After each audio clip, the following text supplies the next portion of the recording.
So let's say you found the skeleton. How would you tell it's a dinosaur? You personally, how would you decide? Well, interesting question. I don't know. I'd have to do some research on that.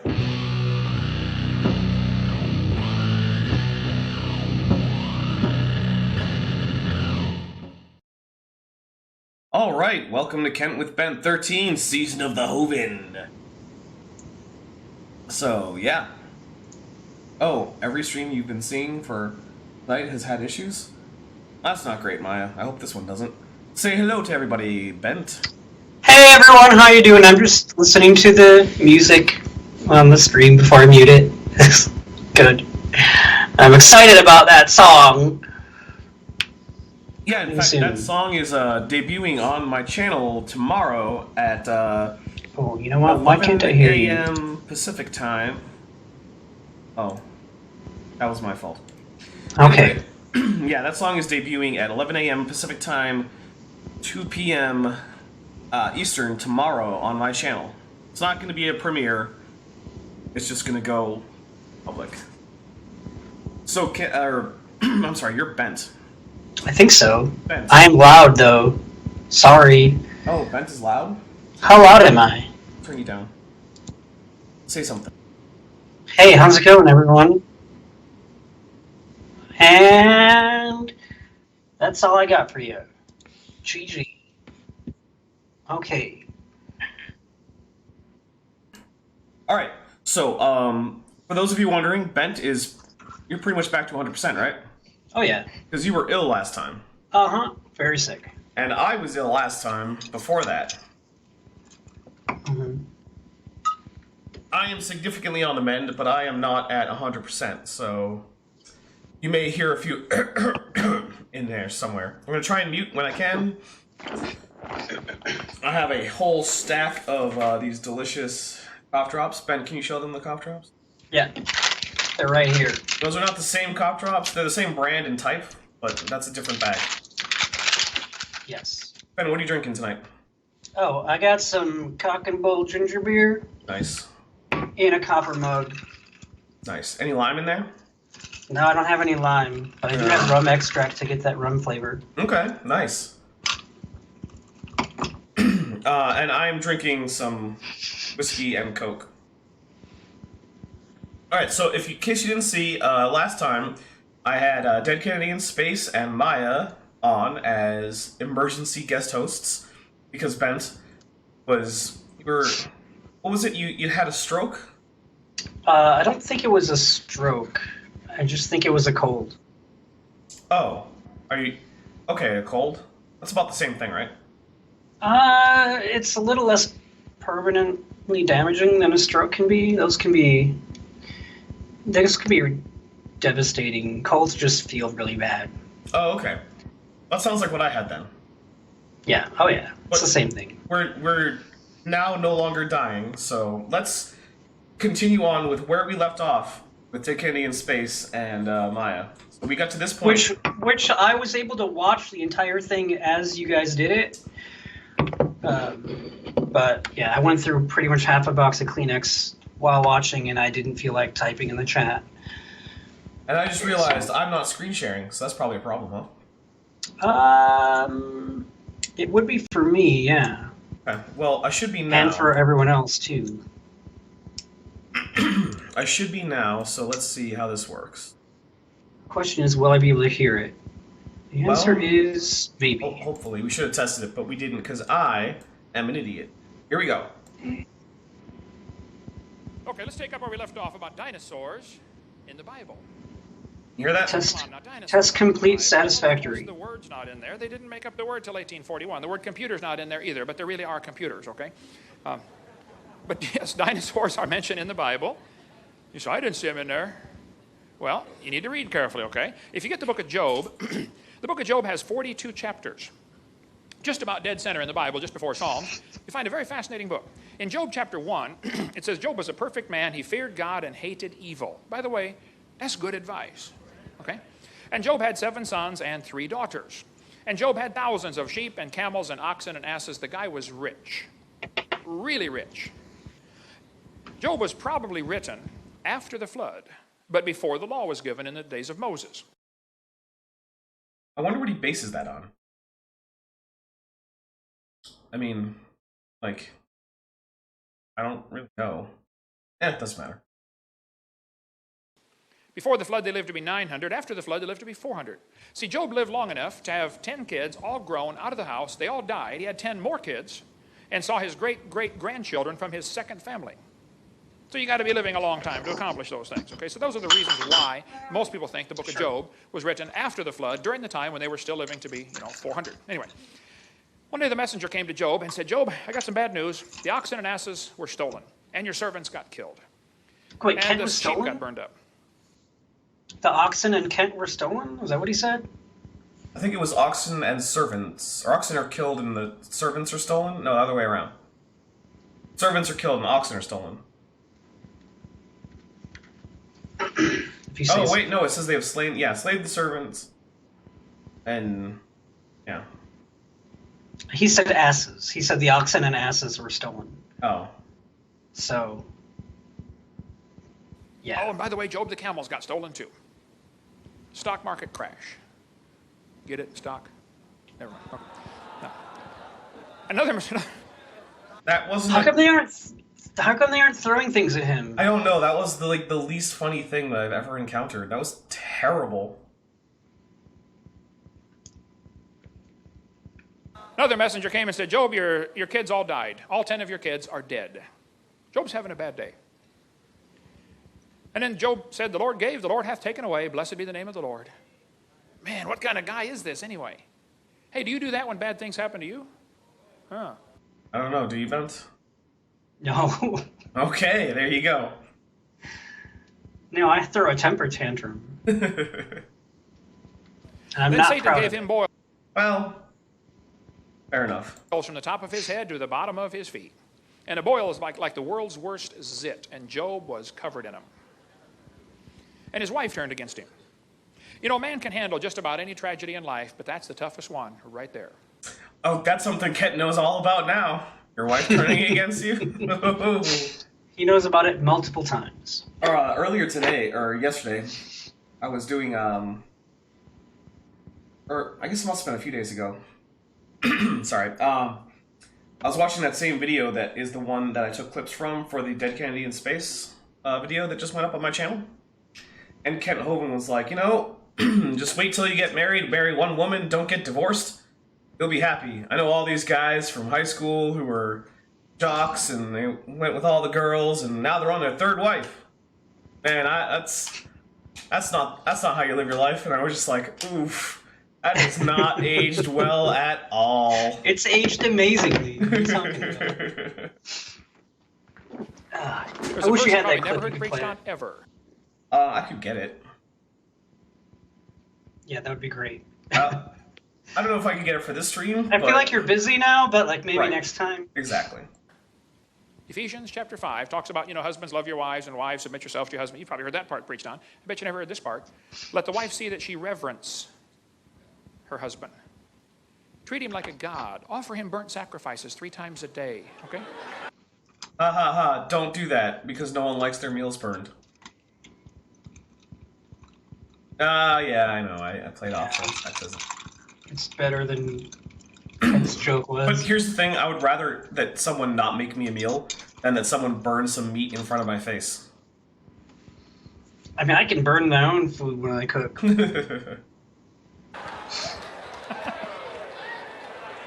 Amen. All right. Chapter 2, verse 10. And Job said, you speak like one of the foolish women. Can't we receive good at the hand of God and not evil? And then Job's 4 friends came to visit him. I'm gonna do some One of skipping those ahead guys was the because I don't really shortest care man about the mentioned in the story of Bible. Job right now. Billed This at is first the being funny innocent. part. Job, the reason bad things are happening to you, God's getting them out of you one way or another. Don't to me. See, Job didn't know about Romans. I'm going to give you a cup of flour. The Lord answered Job out of a whirlwind. Ooh, this might be getting If a good. tornado starts talking to me, I'm going to pay attention. And the Lord said, who is this that darkeneth counsel by words? I always without imagined I would be knowledge? like Hey, driving Job, away you're from the tornado as fast as I could. What if you didn't have a car? I mean, I do have a car. Why do you Yeah. think I bought a car? But Job didn't. Why not? Because they weren't invented. Maybe he should have thought about that before he chose to be born when he was born. It's a good point. But why didn't you choose to be born when teleporters become a widespread personal transportation? I forgot. Oh. Four friends did not know what they were talking about. And by the way, be very careful about getting any Bible doctrine from the book of Job, okay? It's true that the guys said it, but what they said was not true. And cults are always good at picking a verse out here. You better read the whole chapter, okay? Now, I believe the Bible is the Word of God, but the Bible contains some lies. It accurately records the lies of men.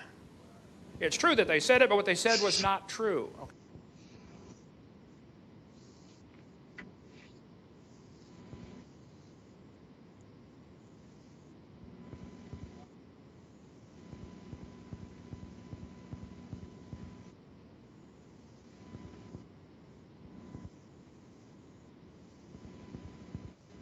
Okay, that's the case of these four guys. Anyway, God said, gird up now thy loins like a man, for I will demand of thee an answer thou. I was just muted for that. I was just saying, sometimes it accurately records the lies of God, like when God hits a guy from some bandits. Yeah, then there's probably not any theology you can grab from that. Now I'm not muted. Okay, let's keep going. I heard it all. Where though, wast so thou don't when know I how laid the you read it. foundations of the earth? I read that 36 years ago as a brand new Christian. And I thought, what a dumb question. God, why would you ask Job where he was when you laid the foundations of the earth? It's called a rhetorical question, Kent. Like, are you playing dumb? Why are you playing dumb? He's not playing. Okay, I guess. So you think Kent Hovind legitimately doesn't know what a rhetorical question Well, is? he might reveal why he's saying what he's saying right now. Okay. I said, God, he wasn't there. You know that, and he knows that. So why are you asking such a question? How many of you were No, here when he's God just built dumb. the earth? Was anybody here when God made the earth? I was. Only a couple of Mormons, okay. Yeah. You're in your second existence, I understand, okay. Yeah, Kent. Make fun of the Mormons while you continue to believe that the earth is 6,000 years old. That looks really good for you. No, you were not here when God built the earth. Now, kids, this is going to be complicated, so listen carefully, okay? Since you were not here when God made the earth, that means that God is older than you are. How many can figure this out with no help at all? Okay? Did it ever occur to you that God is also smarter than you are? Did it ever occur to you that God is stronger than you are? Did it ever occur to you that God is richer than you are? You say, Brother Hovind, everybody's richer than I are. Okay. That's not true. In fact, if you live in the United States, there's an extremely high chance that you're in the top 10% of wage earners or just income havers in the entire world. In fact, to be in the top 1% globally, you have to make something like $60,000 a year or something. So when Americans are like, oh, down with the 1%, a lot of those Americans are in the 1%. I'm in the 1%. Yeah, a lot of people are. Well, God certainly is. Hey, try this one. I've said this one 1,000 times, and I've never understood it once. But I say it a lot, and I think about it till my brain hurts. Did it ever occur to you that nothing ever occurred to God? He's already thought of everything. He even knows everything you've ever thought about. The Bible says he understands the imaginations of the thoughts. That's a fascinating verse. So I don't only think knows he your was really thoughts, he knows the addressing imagination. why Job would have asked, or God would have asked Job that question. Yeah, he doesn't seem to have mentioned that it was... He just kind of went off on a tangent about it. Yeah, but I think everyone in his audience is hopefully smart enough to know that it was a rhetorical question. And also, unidentify Leviathan, you're going to have to be way more specific than that when you say that something's hypocritical. So... Because I don't know what you're talking about. Imaginations of the thoughts. You see, you can not only think about things, you can actually think about what you are thinking about. Think about that. What is this, metacognition? Ha ha ha, Greek. Mm-hmm. The brain is That's me amazing. laughing. The Bible says God knows the thoughts of man. And by the way, it says in Luke, Jesus knowing their thoughts. That's one of many verses that proves Jesus is God Almighty in the flesh. God knows your thoughts and he loves you anyway. Wow, praise God for his mercy, right? Job 38:4. God said, declare if thou hast understanding. Who hath laid the measures thereof if thought knowest? Question mark. I thought he was going to get to interesting stuff, but he didn't. Job's not Keep answering going. any. God said, where is the way where light dwelleth? 0.4 miles per second. You know what the speed of dark is? 0. It's because dark's literally not a thing. It's just that there isn't a different thing there. Darkness cannot move. Now think about it. We are the children of light. We are supposed to be on the move, get something done for God, right? People say, well, it's getting dark, the world's so bad. Well, then turn on your light. Duh. But my light The is reason on. it's dark is because of you. You're Is he the going to light, say turn it on, anything? right? I don't know. The Bible says the gates of hell shall not prevail against it. Hey, gates don't... The wind? He sure is. Is this an You can ask actual any weatherman, sermon, that's or is exactly it like a correct. The sunlight science, causes or, the a wind. Kent-style science The ground heats presentation? up. Before this, there was stuff about dinosaurs, and that's what this thing is called, is like dinosaurs in the Bible or something. Or Yeah. dinosaurs and the young Earth. Dinosaurs and the Bible. It's in the corner. Yeah, I guess the Bible part. Yeah, this is the Bible part, I guess. Ah, okay. All right. Expands the air. We have wind. It can be used to... Job never answered one. I believe I should be allowed to stay out till 4 in the morning with my friend or with about a month ago. Let's just get it straight, son. The Bible is very clear. He who payeth the bills maketh the rules. Second Opinions, chapter 4. You see, son, me, dad, you, kid, but your way. Each when you were growing up, okay, good. This is either a sermon Let's get it straight, or son. Me, like a comedy Dad. show. It actually sounds sort of like a bad one of both. You, Yeah. kid. I think that's what God's doing to Job. There are 13 different long-necked dinosaurs. What? There are 13 different kinds of long-necked dinosaur. What counts as a kind of long-necked dinosaur? Let him explain. Alright, but I'm still gonna Google sauropod genera so I can get a list. You do that. I would use Bing if I were you. Wait, who owns YouTube? Google. Oh yeah, you should use Google, not Bing.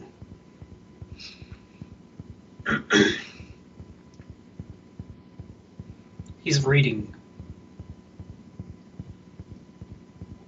Chat's waiting while you're reading. Well, Wikipedia, sorry, has 28 sauropod genera, so I don't know. Okay, so there's the brachiosaur, the apatosaur, the cetosaur. He's got the big seat, okay? There's the blondosaur. You have to talk to her kind of slow, okay? I think Behemoth is the brachiosaurus. It says he eats grass as an ox. Why not the Saltosaurus, or the Dreadnoughtus, or the Apatosaurus, or... I mean, like... Never mind. Some people say, hey, my Bible says elephant and elephants eat grass. And of course, the Brachiosaurus. Okay, ignoring for the moment that grass didn't even exist when Brachiosaurus was alive, Brachiosaurus could not have used grass as its primary food source. For one, the wear patterns on the teeth don't match. For two, it didn't have the ability to process grass, because grass contains high amounts of silica, which make it largely indigestible. For three, it couldn't have kept its head down to the ground that long, because it actually required significant effort for it to get its head to ground level, because its natural position was very high. It was a high browser. There is just no way that Brachiosaurus is a good fit for Behemoth, even if Behemoth is a sauropod. And number 4, are there no more?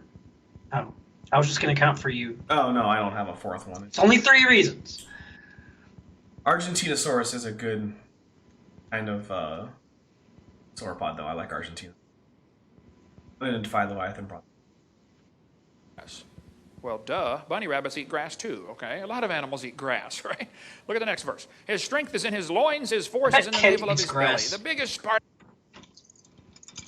I eat grass sometimes. I like the bamboo shoots packed in water. Add them to some stir fry or some ramen. Great. Sounds good. on him is his belly. And they say, well, elephants have a big belly. Yes, I know. Hippopotamus have a big belly. Brachiosaurus had a big belly. He has a big belly. So does he. I mean, yeah, I'm not going to say that the big belly problem. Like, okay, yeah, it fits. That is just sick. Who would pose for that? Anyway. Someone who got paid a lot of money to do it. I'll tell you what. If this stream makes $100 or more in super chats, I will put my avatar up in a pink tutu for my next animated video. It's gonna be pretty soon. So, want to see a pink tutu? There you go. Your goal. It says They want to see with me in his a tail. pink tutu. How much is that? 200 plus the price of the tutu. How much do they cost? I don't know. I'll tell you what, if this stream gets $200, I will buy you a tutu as long as it's less than $50. Okay, and I'll wear it for the next one. Alright. There you go, guys. Get this. And I'll twirl in it occasionally. Get it to $200 and my avatar will put on a tutu. Soul Ben Hovind. 0 down, 200 to go. like a cedar. Now hold on a minute. His tail is like a cedar tree. Have you ever seen? Does it say his tail is like a cedar tree, or does it say it moveth like a cedar tree? Its tail is like a cedar. That's what it says on the screen, but let's That's what it says on the screen. Let's pull up the King James. Go 4017 KJV. Oh, huh, the KJV.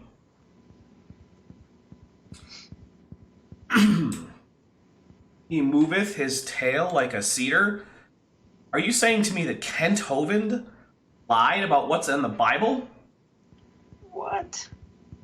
He's a King Kent James. He's a King lied? James only guy. That's interesting.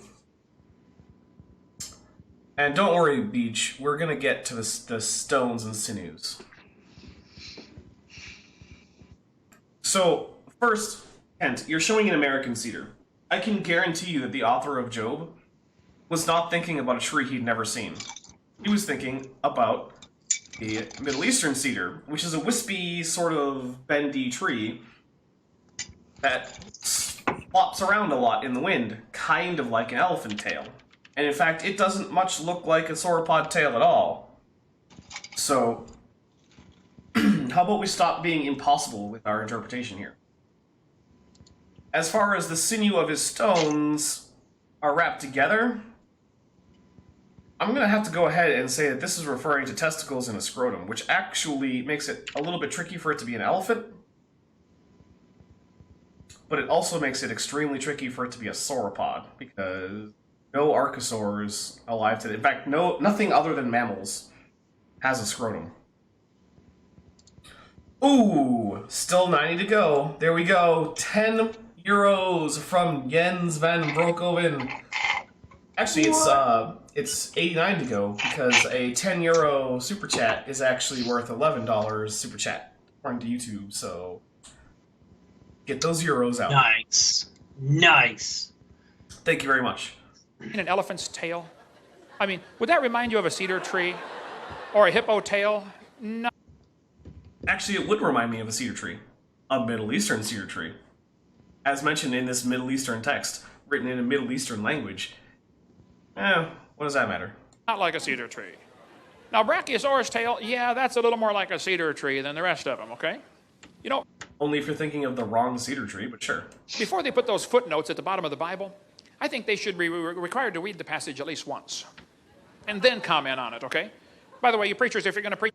Okay, let's pull up a picture of a Middle Eastern cedar tree. You do that while Maya's making us a lot closer to getting to the tutu. What? Maya? We're so close. Only a whole lot more to go.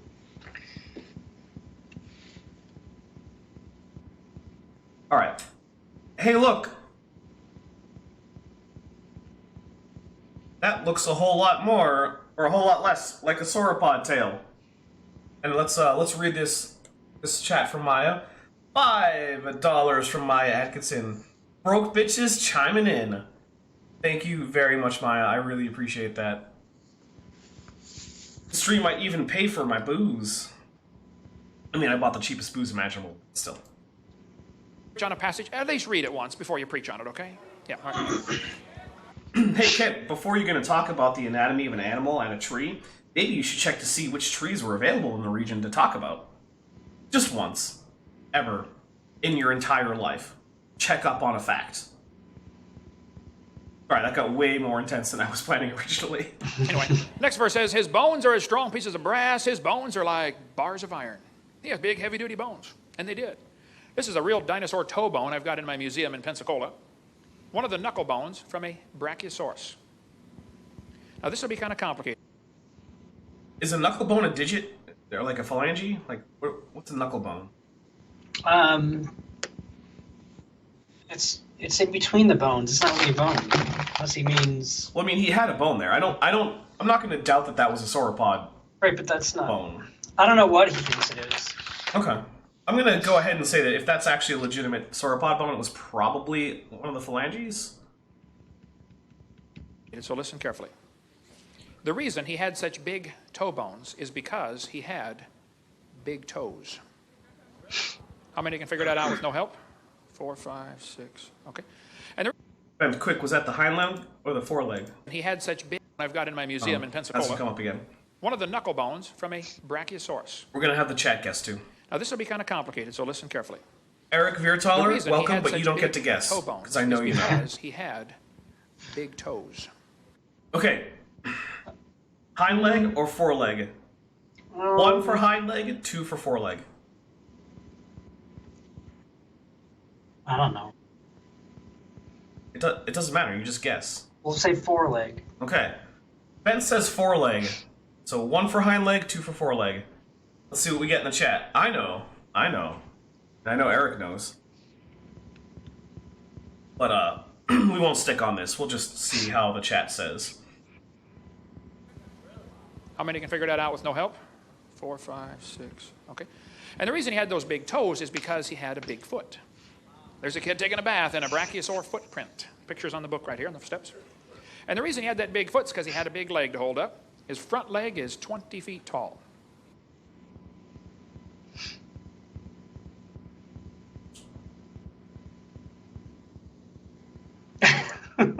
Never mind.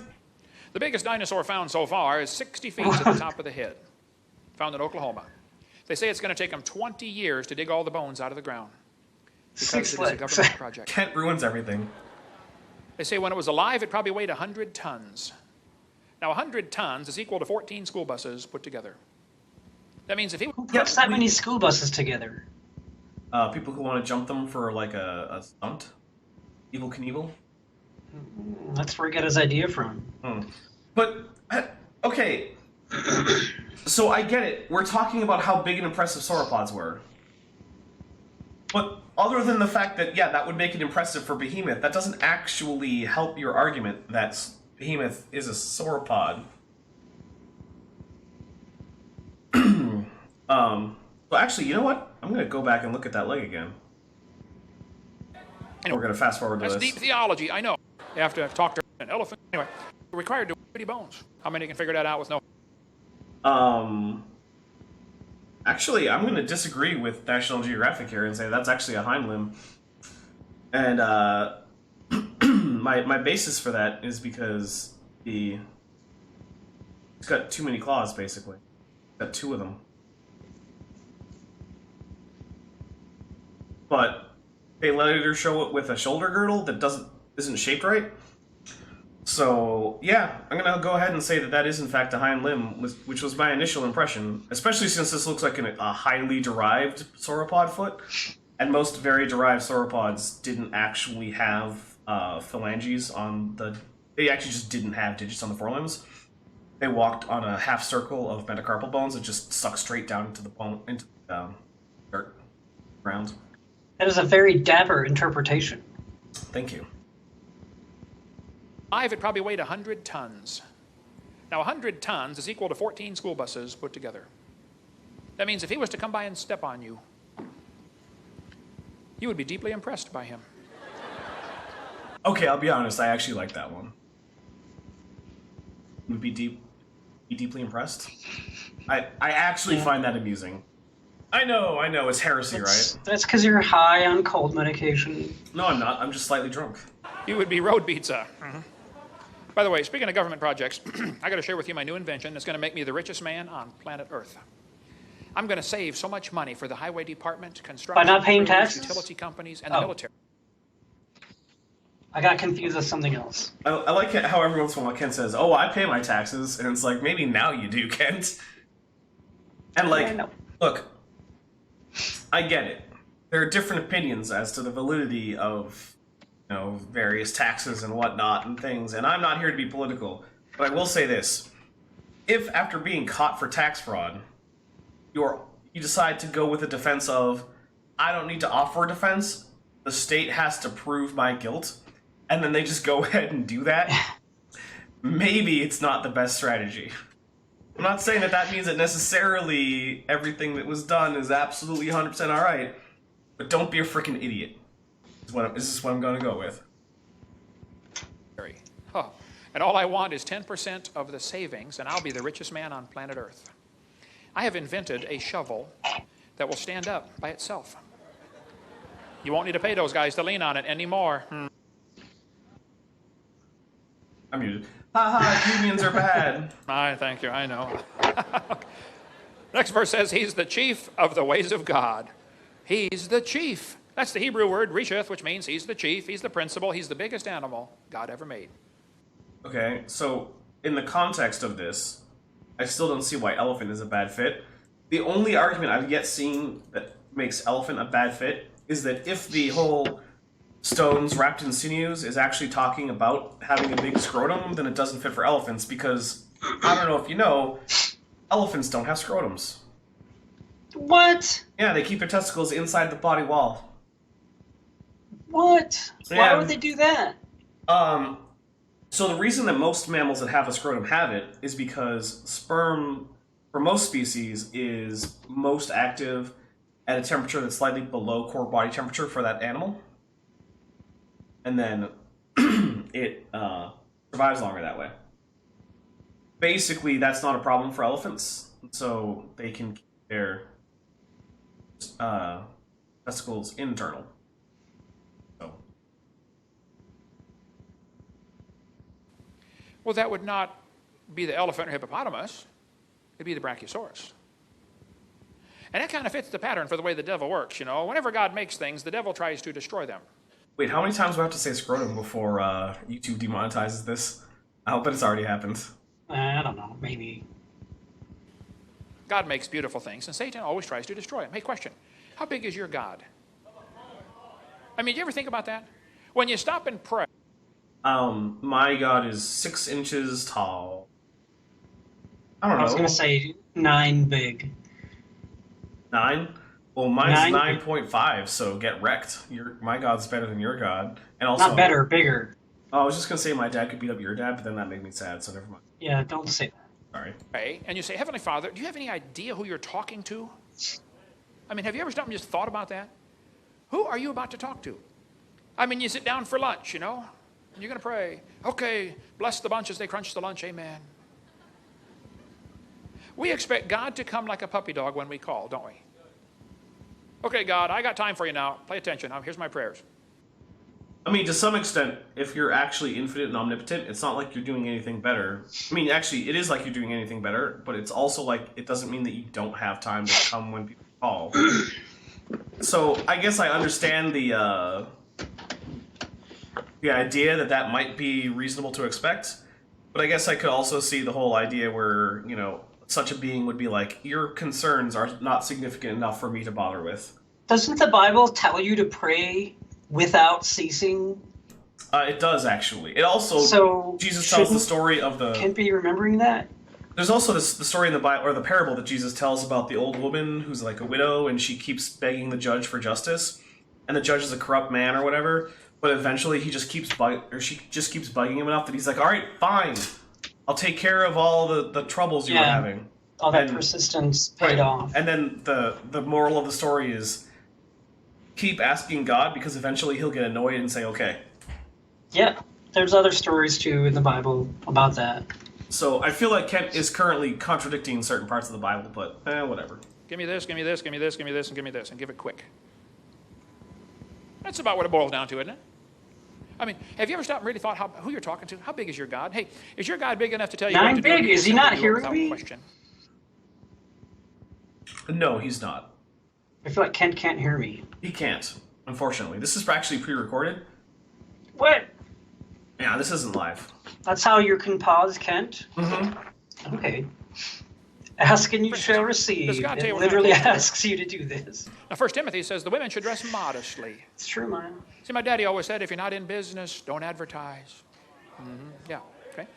I'm in business. Go check out my merch store. It's linked in the description. Yeah, go buy a Dapper Dino mug. Yeah, I'm in business, so I'm advertising. Buy a Dapper Dino mug and get a free not anything else for free. Get a free cardboard box. Yes, for running exactly. it. Exactly. Buy any merchandise, it's not the clothing. Buy any merchandise and get free packaging for the merchandise after you pay for shipping and handling. And tax. Does God tell you how to cut your hair? 1 Corinthians says it's a shame for man to have long hair. Oh, when I got saved, I was a lifeguard. Nice suntan, long blonde hair. I read that and said, oh, wow, I better go cut it. I need to see pictures of that. It's just a no question. It's a no-brainer. God, you're not happy? Yes, sir. It's absolutely no-brainer. How big is your God? I mean, who is God of your life anyway? If he's really God, then you read the book, you do what he says, end of story. Hey, does God tell you what kind of speech to have? Ephesians 4 says, let no corrupt... I just want to put this out here for a second. It's extremely nice. This quality. $14.99. You can't beat that. That's practically free. And there's a second side, right, where you get the Sin City look, the Dapper Dino. Yeah. So I don't care if you're right or left-handed. The Dapper Dino is going to be displayed to all your friends and family. Communication proceed out of your mouth. Is God happy with everything coming out of your mouth? Dapper up. Out of the abundance of the heart, the mouth speaketh. That's a good verse to quote to somebody when you hear him cuss, by the way. Love you, Maya. Does God control what you watch on TV? Psalm 101. Does God control what you watch on TV? No. Are you going to tell us that Psalm 101:3 has advice for what you should watch on TV? Yes. That's not the same thing as controlling, Ken. Says, I will set no wicked thing before mine eyes. Hey, do you put wicked things in front of your eyes? Suppose you made a rule around, just suppose you made a rule around your house. If you hear a cuss word on TV, you're going to shut it off for 2 hours. All right, this actually is where I'm going to talk for a second about my whole confusion about the ethical implications of swear words, right? Because if you read the Bible, it says don't curse your neighbor and things like that, right? But I think the correct interpretation for that would be basically don't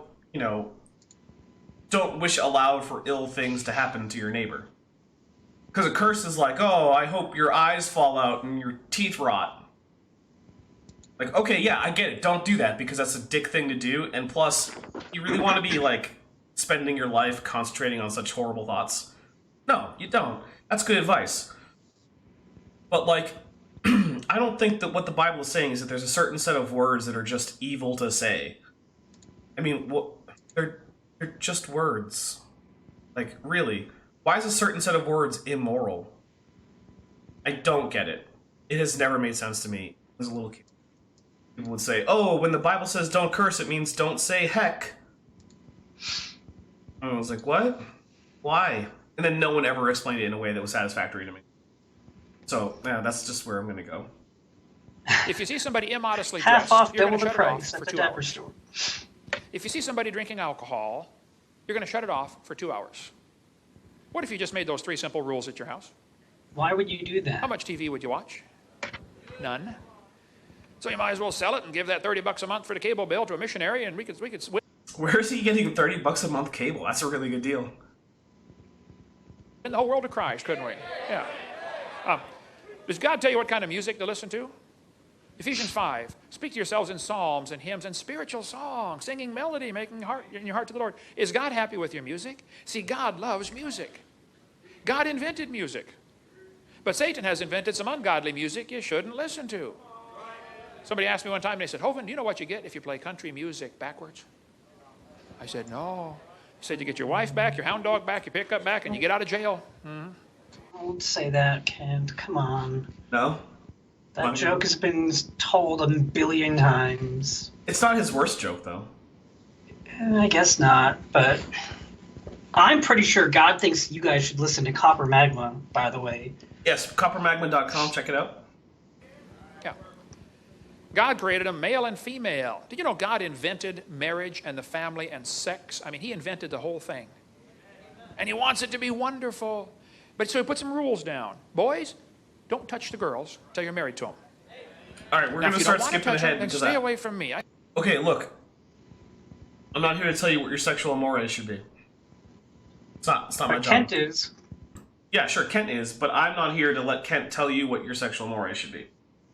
Look, if you want to do the whole save yourself for marriage and then have one wife and never get divorced, I'm not going to tell you that's a bad way to go. But if you don't want to do that, that's also not something I'm going to tell you is a bad way to go. I'm not here for that. Okay, fine. The rules down because one day, you know why they got to get married again every 6 months? They're hunting for the precious life. Oh, I think you might say it. Now listen carefully. Don't pay any attention to Hollywood. They don't have a clue, not the clue in the world how to have a I think Kent might say something that maybe doesn't age very well. precious life. I'm hoping. If you want to have a precious life, you keep yourself pure till you walk down that aisle and the preacher says, wilt thou, and then you wilt, or whatever they do, and then you stay faithful to that one the rest of your life. Oh. Kent's currently on wife number 3, with 2 of them technically being at the same time. That is the precious life. Don't believe Hollywood for a second. They don't have a clue, all right?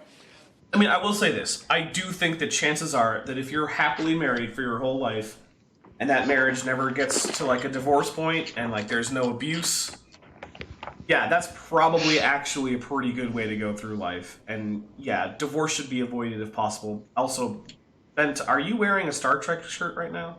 Of course I am. It has the flag of Bolivia on it. Oh, I thought you were wearing like a Wesley Crusher. Oh, that is a Wesley Crusher thing, isn't it? It is a Wesley Crusher thing. But Okay. I'm also wearing a Doctor Who Bad Wolf Nerd. t-shirt. Because I like it. You guys are lucky because you can't hear all the coughing that I'm doing that Bent can hear. I can hear all of it. Yeah, sorry.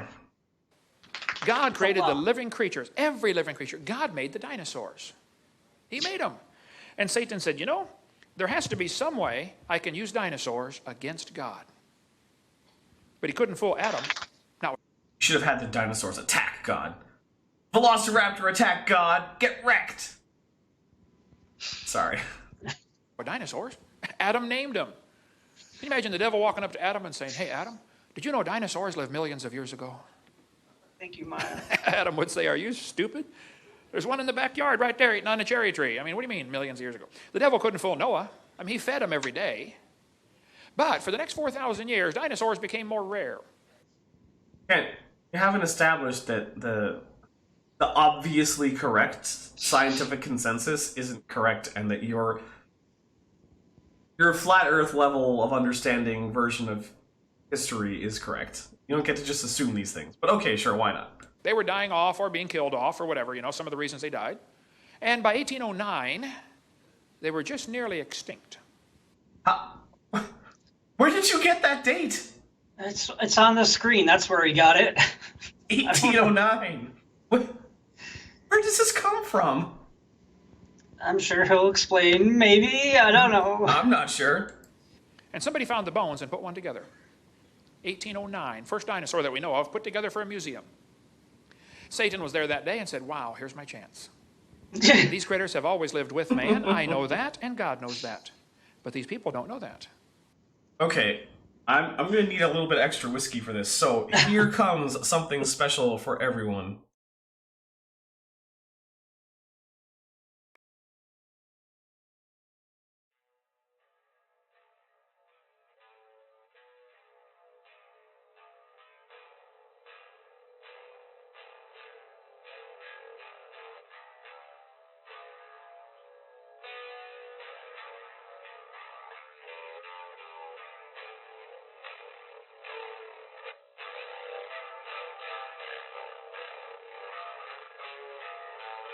You found the skeleton. How would you tell it's a dinosaur? You personally, how would you decide? Well, interesting question. I don't know. I'd have to do some research on that.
All right. Well, that was fun.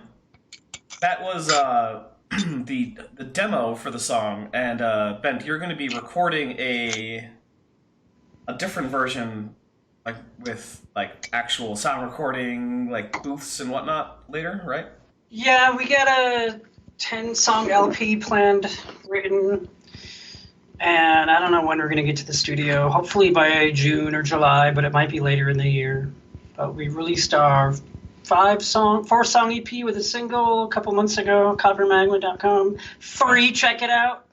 All right. Now, that was mostly just you doing all that, right? That was me doing everything, and that was one take because I just wanted a crappy recording of it.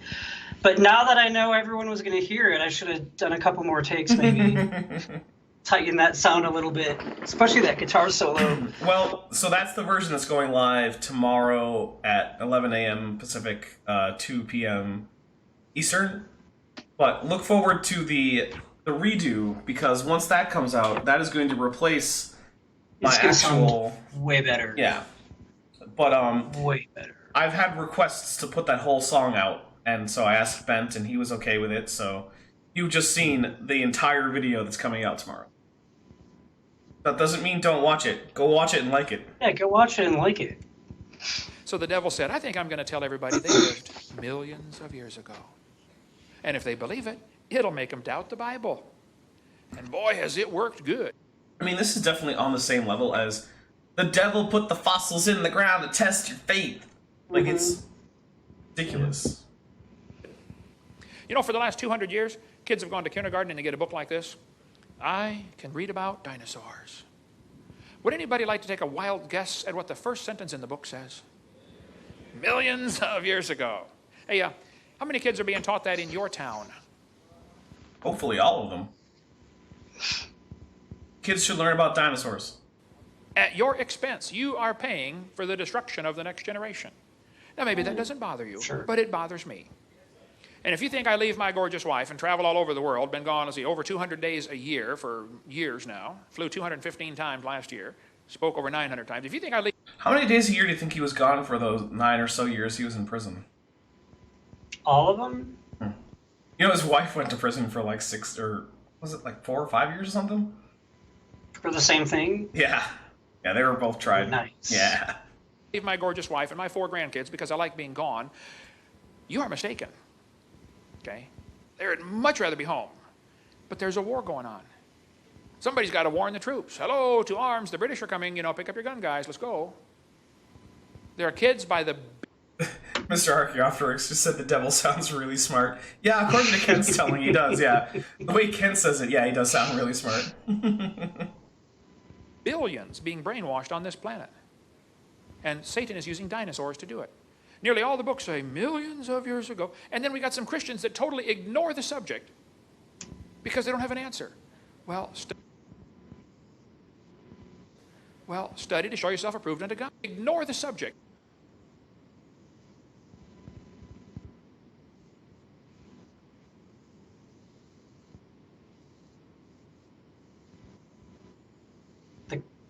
The color scheme.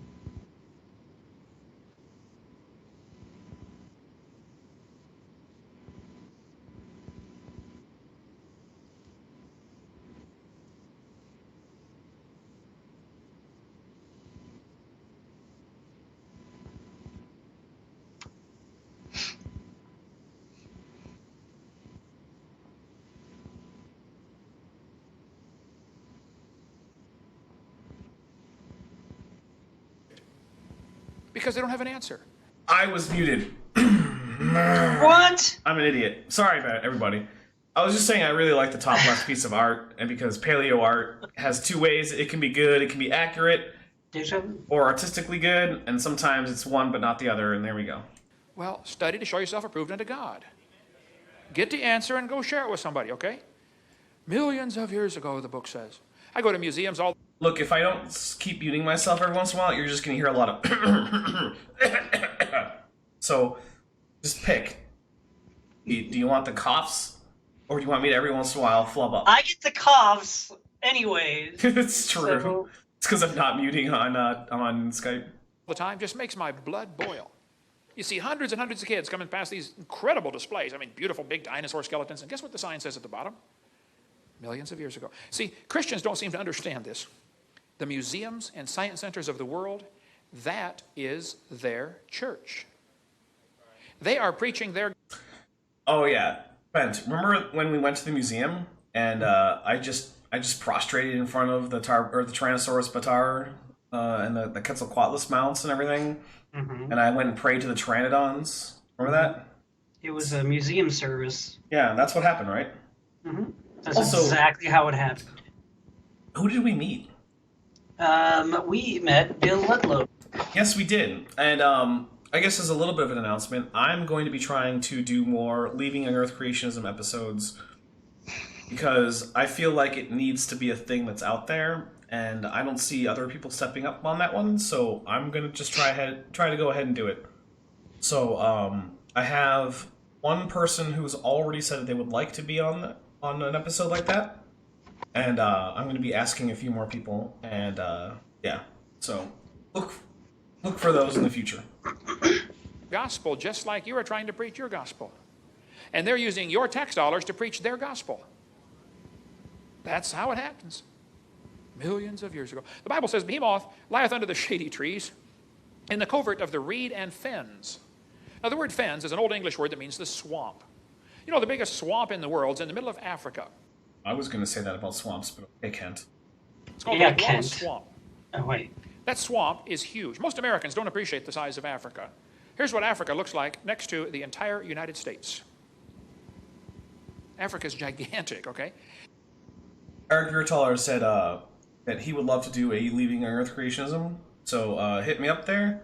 Also, is that accurate? I feel like that's not entirely accurate. Yeah, it's not that flat. So Well, no, I mean just the size of Africa versus the United States.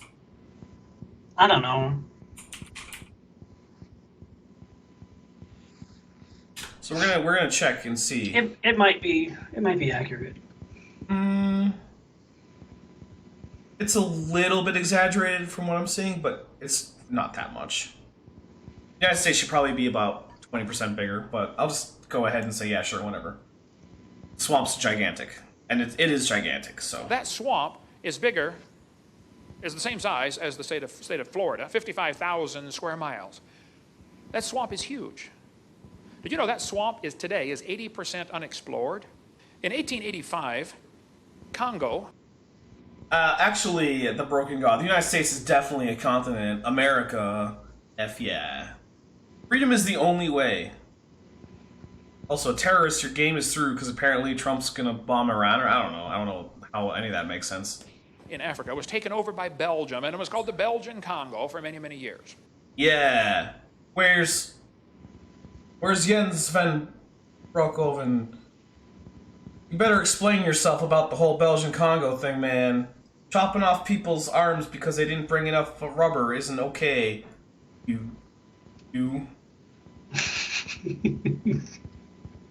Yeah, that's right. I'm blaming people for things that happened way before they were ever alive. That's the way to do it. The communists liberated them. You know, the communists liberate countries. They kill everybody. Okay, you're free now. Yeah, anyway. There were reports in that swamp from the 1700s when the missionaries went in there and said, man, there are dinosaurs still living in that swamp. Dinosaurs still alive? 1910, New York Herald ran an article about dinosaurs. Actually, I bet there are a lot of dinosaurs in that swamp. They're called birds. Dinosaurs still living in Africa's swamps. Here's a Saturday Evening Post, 1948. There could be dinosaurs still alive in Africa. Big game hunter named Mr. Gobbler returned from a trip. That's a good name, Mr. A Gobb. great name. You should have joined the Navy. Do you know what the first rank of the Navy is? Mm-hmm. It's Seaman. S-E-A-M-A-N. Well, seaman recruit, but yeah. Okay, well, fine. The third rank in the Navy. How about that? You should have joined the Navy. That's all I'm saying. To Angola, he announced to the Cape Town newspaper, the Cape Argus, that there was an animal of large dimensions, the description of which could only fit a dinosaur. The natives call it Chippequi. In Central African Republic, they call it Nguri. Roy Mackal went there in 1980. I just have to say the name of Central African Republic, which is actually the name of a country, is just so great. Like, why pay for a brand name African country when you can visit Central African Republic? It's like, come on, guys, you couldn't have come up with a better name than that? Like, seriously. On an expedition. He spent $250,000, went back again the next year, went to that swamp. He said it's the most miserable swamp on planet Earth. The mosquitoes landed on them at the rate of about 1,000 an hour constantly. I mean, like swarms of dust around you. Bloodthirst. I feel like that's an exaggeration, but I've never been there. I have had close to that many mosquitoes at one point landing on me. And it was the craziest, weirdest, most horrible mosquito experience of my life. Were you on a mosquito farm or something? Like, I was on a golf course at like 5 in the morning on Labor Day somewhere in Wisconsin where I used to live. And it was still warm, so I wore shorts, and I couldn't even stand still. There, I don't know exactly how many, but there had to be, at any given moment, like 30 mosquitoes on my legs. And you're swatting them away, and you just can't get them all. There's so many. It was you should have doused yourself terrible. in DEET. I didn't have any DEET. I left it at the DEET store. Well, not the DEET from the Dark Crystal Age of Resistance, by the way. Oh, not the one I've never heard of? Okay. You should watch that show. It's really good. I'm sure it is. Mosquitoes. 95 degrees, 95% humidity all the time. As they traveled around the swamp, the natives talked about this animal called Mahamba. He said, "What's that?" And they showed him a crocodile. "Oh, yeah, that's the Mahamba right there, Mahamba." He said, "How big does it get?" They pasted off on the sandbar, 50 feet long. Now, if you're a pygmy, 4'4", a 50-foot crocodile looks really big to you, okay? That would look really big to me, and I'm a Ceratosaurus. But I don't know how this helps your position, but keep going, Kent. And everybody says, no, crocodiles, they never get past about 17 feet.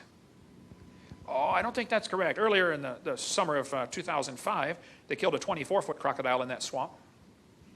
Okay, Kent, your usual argument is that the only reason the dinosaurs could get this big is because in the pre-flood world there was a vapor or ice or whatever canopy that increased the pressure and let things live for 1 trillion years or whatever crap you're spewing. Now you're just going with, well, I mean, there's really big animals out there, so maybe there's really big dinosaurs. Well, which is it? And they don't stop growing. So the bigger they are, the older they are. I mean, sure, but like, if you're going to argue that the reason that dinosaurs got so big is because they could live for 900 years or whatever, then how are you using stories about giant animals to support the idea that there are post-flood non-avian dinosaurs? It entirely negates your idea that dinosaurs are just overgrown lizards. Yeah, you gotta pick a lane, Kent. Of course, the natives will say, oh, you should see the big ones. The natives also talk about an animal they call From the Deviants, which, by the way, sorry I haven't mentioned you before, but I know you've been here for a bit, and welcome. Great to have you. He says, was he there? No, Kent was not there in the swamp. I'm pretty sure. Mokele Mbembe. Mokele Mbembe? What on earth is that? Well, if you show them the picture of an apatosaurus, they'll say, yep, that's it, Mokele Mbembe. The natives claim these animals live underwater. They're very rare. Of course. Well, it's not an apatosaurus because apatosaurus didn't live underwater. It wasn't well adapted to swim. It almost certainly couldn't have inhaled inside the water. And everything about it says it was adapted to terrestrial life. So, yeah. They're in the swamp in Africa, and nobody goes out at night anyway, and there's no lights over there at night. But the animals are seen mostly early morning or late in the evening when they come out, and their favorite plant is the Malombo plant. There's Dr. Mackal holding a Malombo plant. Dr. Mackal was a University of Chicago microbiology professor, and he went over there and studied this carefully and came back and wrote a book called A Living Dinosaur. Now, he believes in evolution, but his book is great about the evidence for dinosaurs still living in African swamp. They found footprints of the creatures. A missionary friend of mine was there for 43 years as a missionary. I don't know. In African swamp. They found footprints of the creatures. A missionary friend of mine was there for... No, it's a square.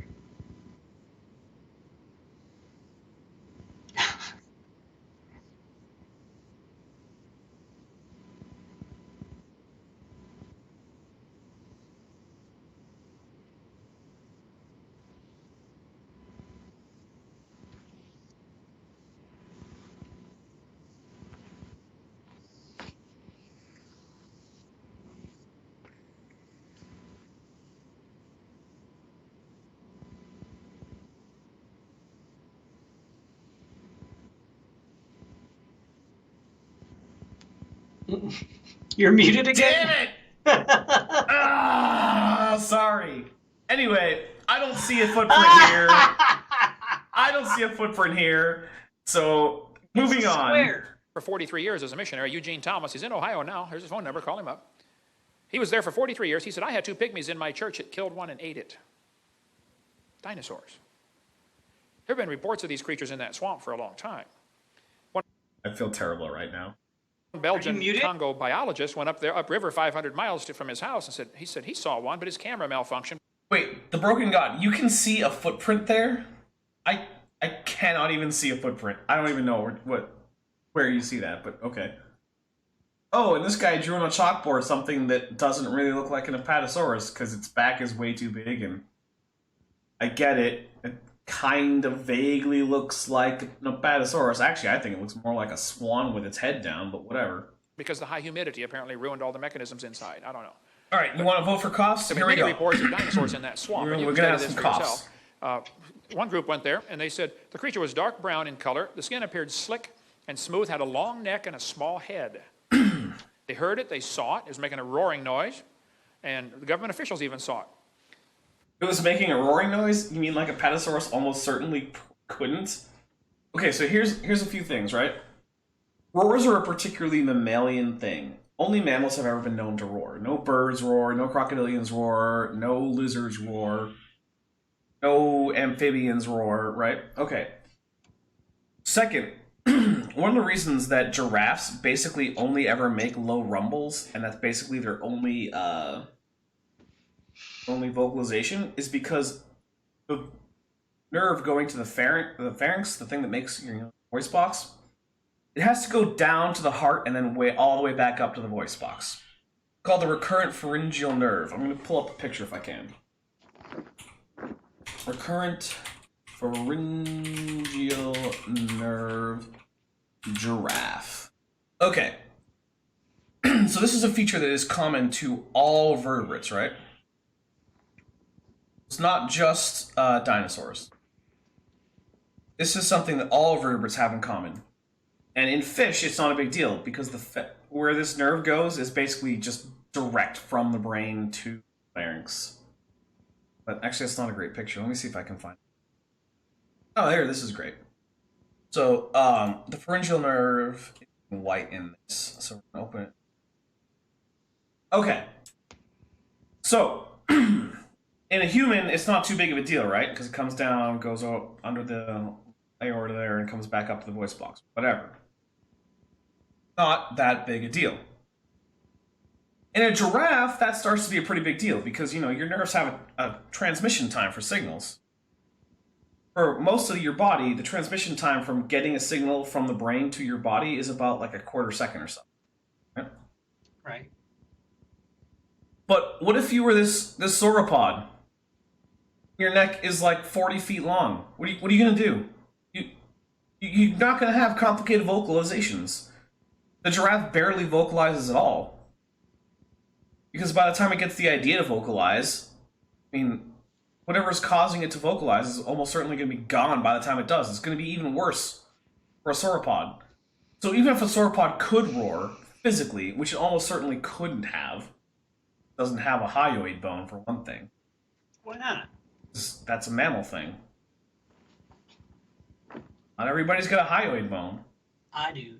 Yes, I do too. Do you? No, only the mammals do. You should get one. Yes. It's pretty cool. Anyway. Wait, how are you vocalizing? Don't ask questions like that. What's happening? No one knows.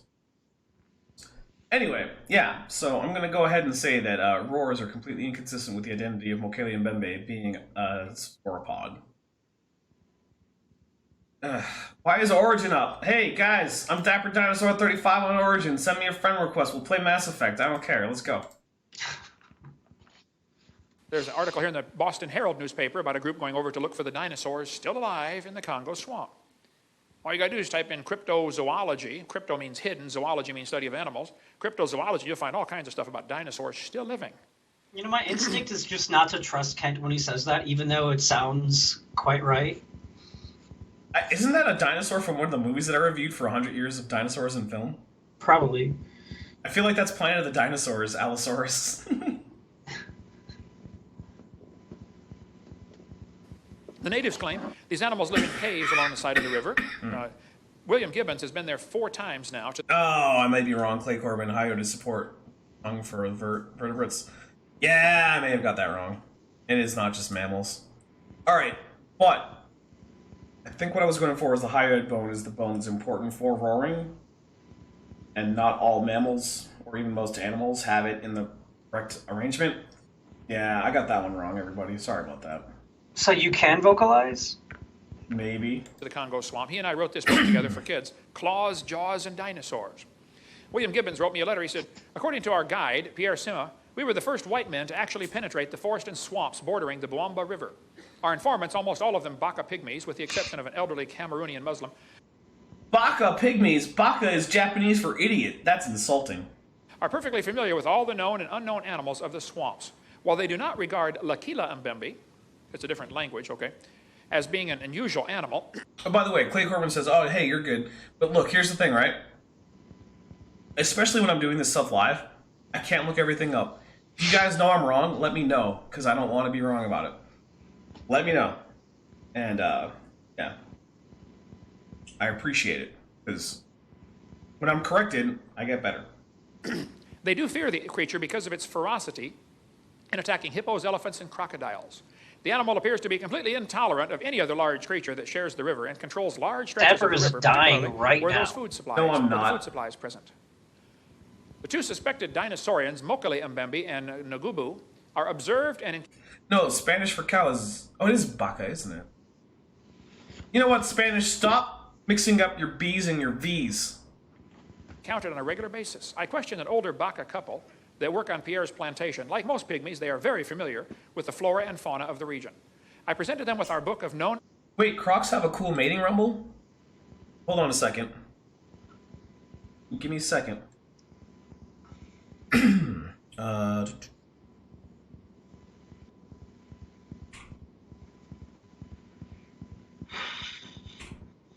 He's looking it up. I want to see if it's this one. That's super quiet. Oh, I've made that sound before, then I had to go change my shorts. I don't know if y'all can hear that. Hold on. Can you?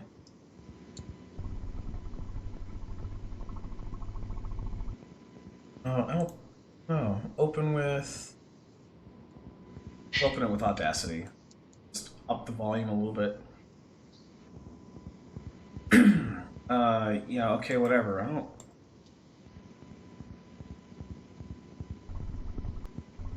Why are you so quiet? Sorry.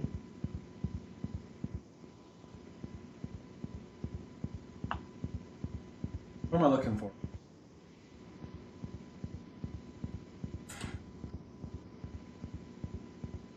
Why is everything so quiet? I don't know what's happening. I'm trying to make this audible. Just play it louder then. Turn the volume up.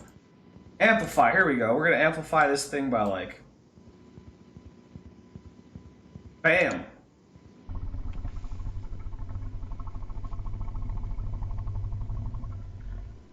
Ah, that's a crocodile rumbling.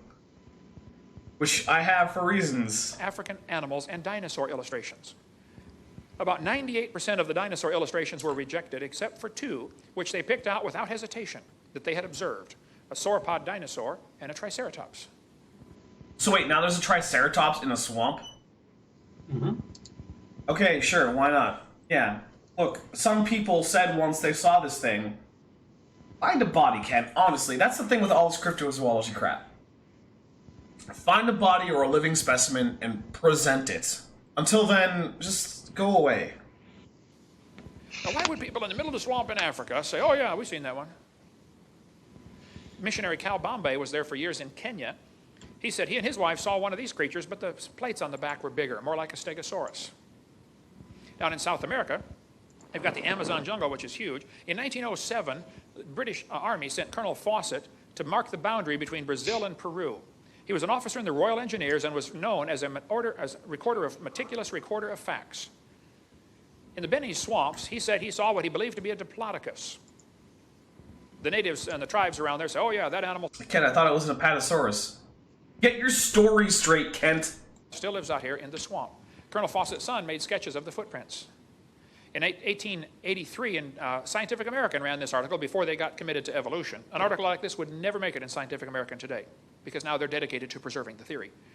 But they said the Brazilian minister at La Paz, Bolivia, had remitted to the Minister of Foreign Affairs in Rio photographs of drawings of an extraordinary saurian killed on the Beni after receiving 36 balls. By order Wait, am I being kinky? I don't think I'm doing that right now. for the president, the dried body, which had been preserved and was sent to La Paz. It was 12 meters long, 39 feet, from snout to point. It had scale armor. The neck is long, the belly... And yeah, Monk Mayfair makes a great point. Or not Monk Mayfair, Illuminati Dog. Like, yeah, people say they see Elvis. And that's the thing, yeah. Like, people say they see a thing is not really very good evidence that the thing exists. Now, I'm not going to say it's no evidence, right? Because if a thing exists, then people will probably say they saw it. Right? And if it doesn't exist, then they're less likely to say they saw it. I get it. But eyewitness reports are not enough on their own to say that a thing exists. I mean, I saw Elvis in Vegas. You'd be down for a kinky dapper? You guys are going to have to super chat way more before I start getting kinky on this stream. I mean a lot more. And it might also go to a different platform. So, yeah. large and almost dragging the ground. Professor Gilvetti examined the beast, said it's a member of a lost species. The Indians in that region make small earthen vessels in the same shape, probably copied from nature. Dinosaurs? Vaughn Goff called me 3 days ago, as I was driving up here to Indiana. He said, yeah, the natives in his area talk about a lizard that's 30 feet long, 5 feet tall, makes a thundering noise to startle its So it's a lizard, not a dinosaur. Got it. prey. The native Wai Indians call it Uru Fairy, and they are terrified of this creature. Here's his email, Vaughn at How come golfministries.org. Uru Email. Fairy isn't in the Bible then? Swamp down there. Here's a giant That's a good question, but speaking of this not having been nearly enough super chats and the word kinky, remember that story about the time that I was trying to watch the Doctor Who Christmas special? Yep. Yeah, so I'll tell that real quick. So I was watching the Doctor Who Christmas special, and I was totally not pirating it. But anyway, when I pulled it up, there was a pop-up that came up in the background that I didn't notice. And there were these little ding sounds going on in the pop-up. And I was like, what's going on? What is that? Is that part of the episode? I was like, I guess it is. And then I was hearing these moans, and I was like, is part of the plot that this kid's mother is like a terrible person who's just sleeping with someone in the other room while he's having a bad Christmas Eve? And also there's a bell? And then it kept going for like 15 minutes or so into the episode, and then I found out that pop-up existed, and I was like, oh, okay. It was a porn pop-up. It was a porn No, pop-up. you don't say that, because now I'm demonetized, you jerk.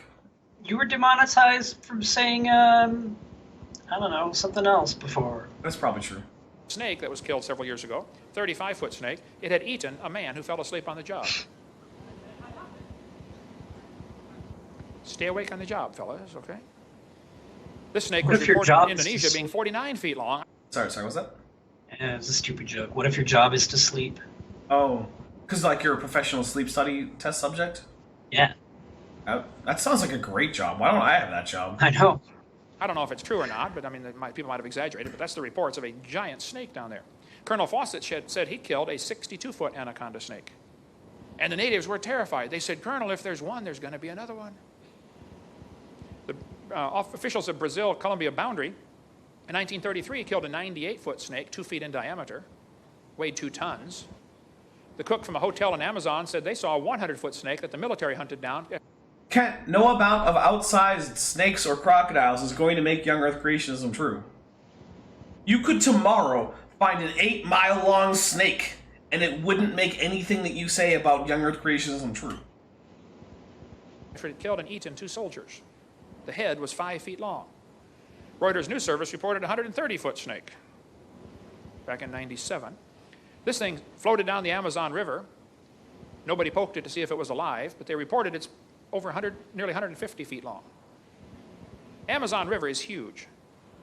Halfway up where a former student of mine was a missionary for years, he said the Amazon River way back here is 9 miles wide. That's a big river. There's a lake in Scotland called Loch Ness. Has anybody ever heard of Loch Ness? Nope, never heard of it. Loch Ness is a huge lake, 24 miles long, a mile to a mile and a half wide, up to 900 feet deep. Loch Ness is big enough that everybody on planet Earth could go drowned in it at the same time. Okay, you start, Kent. And then we'll see if we follow. Like, look, I'm not going to say that's definitely a lie or not true, but I'm skeptical. It would hold the entire population of the world. 6 billion people would fit in that lake. It's huge. In 1933, a roadbed was cut into the side of the mountain, because before 1933, if you wanted to see the lake, you got to climb over the mountains or go upriver 7 miles in your boat. So not many people went there. Very sparsely populated. 1933, the first year the road was put in, there were 52 separate sightings of the Loch Ness Monster. This author said there have been 9,000 reported sightings today. Now, that was back in the 1960s when this book was written. Today, it's over 11,000 reported sightings of the Loch Ness Monster. 11,000. Of course, some are fakes and frauds, okay? You ever notice how the sightings of the Loch Ness Monster have gone down since people started carrying reliable camera technology with them every day? Yeah. I just want to know, is it the Leviathan? Is it the Loch Ness Monster? Because that solves two mysteries at the same time. Yeah, it's true. It's like killing two birds with one stone. That's a good point. I wouldn't trust the, Weekly World News, where they got all this weird stuff in there. But Sir Peter Scott's a member of Parliament. He said he saw it. He believes it's a plesiosaur. Almost everybody that sees it says it's this animal right here, a plesiosaurus. Long neck, 4 big flippers. I mean, not the first people who saw it. Let's see.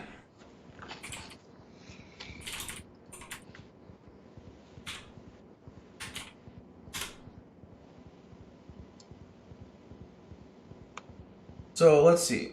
I'm trying to find the first. There was one of the first sightings in modern times had included a drawing.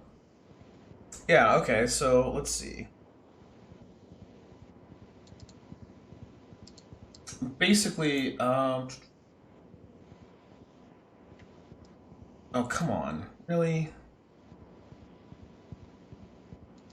Sometimes I hate doing things on the internet, but whatever. Alright, so, I have to move you a little bit, Ben. Okay. But yeah, so here are some of the early descriptions of the Loch Ness Monster. Starting at the earliest with the one on the bottom, which is like a weird slug with a trunk. I don't know what that is. Mm. Then we get to like a weird camel. And then only at the top do we get anything that even vaguely resembles a plesiosaur. And it doesn't actually resemble it very much. Like, actually. But what did happen is that there was the movie King Kong that came out that featured a plesiosaur. Not long after these Loch Ness Monster sightings started back up. And then suddenly, the descriptions of the monsters settle onto a plesiosaur-like form. And by the way, you might not think it right now, but the King Kong movie was a box office smash. Everybody saw that movie. At the time, it was one of the most successful movies ever. It's still a really good movie. I really like that movie. But, yeah. The stories are not nearly as consistent as would be helpful for Kent. One guy wrote a book and he said, some people think Nessie is a plesiosaur. There's one thing wrong with this theory. Plesiosaurs are believed to have become extinct 70 million years ago. Oh, is that what's wrong with the theory? Actually, I agree with Kent here. That's not what's wrong with the theory. What's wrong with the theory are things like there's no body, there's not a big enough volume of water to support a breeding population of plesiosaurus. There's recently been, you know what eDNA is? What's that? It stands for environmental DNA, not electronic DNA, as you might think. And so, basically the idea is that as organisms go about their lives, right, they shed DNA-containing things into the environment, either through, blood, saliva, shedding scales, shedding skin, all this stuff, right? So if you go out and sample bits of the environment, and you carefully sequence any DNA that's in there, you should be able to get a profile of what's living there. And if you have a broad enough database of genome sequences, you can even detect things like unknown species, because you'll get genetic sequences that don't match a current known species. Okay. This is a fairly new technique, because it's only recently that we've had good enough DNA sequencing techniques and artificial DNA like replication techniques that we could get enough DNA from such samples to get all this sort of just environmental DNA. But they did an environmental DNA study at Loch Ness, and they identified a few new species of fish that they didn't know were there. But they didn't find anything that would match anywhere near a plesiosaurus or anything that wasn't unexpected. Like, yeah, they expected to find a new species, but none of them were reptiles. None of them were even none of them were even like tetrapods. There were like some new worms and a new beetle or something and some new fish. Like, okay. So they were in on the conspiracy too. Right, exactly. They were also tricked by the devil. Yes. Okay. But yeah, like, there just isn't a Loch Ness Monster. I'm sorry, guys. I wish there were a Loch Ness Monster too, because it would be a lot more fun to live in a world where that's real. Yeah. They were like, what? Really? They found it? It's real? Exactly. Well, I do like the do you ever see the Futurama bit with the Loch Ness Monster? No.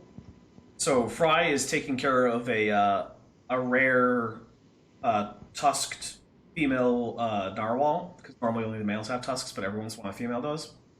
Anyway, he's taking care of a tusked female narwhal at a aquarium, and they say, "Oh, we're gonna release this narwhal back into the wild to make room for our new exhibit, the Loch Ness Monster." And then Fry says, "Yeah, but that was just a mask taped to a log."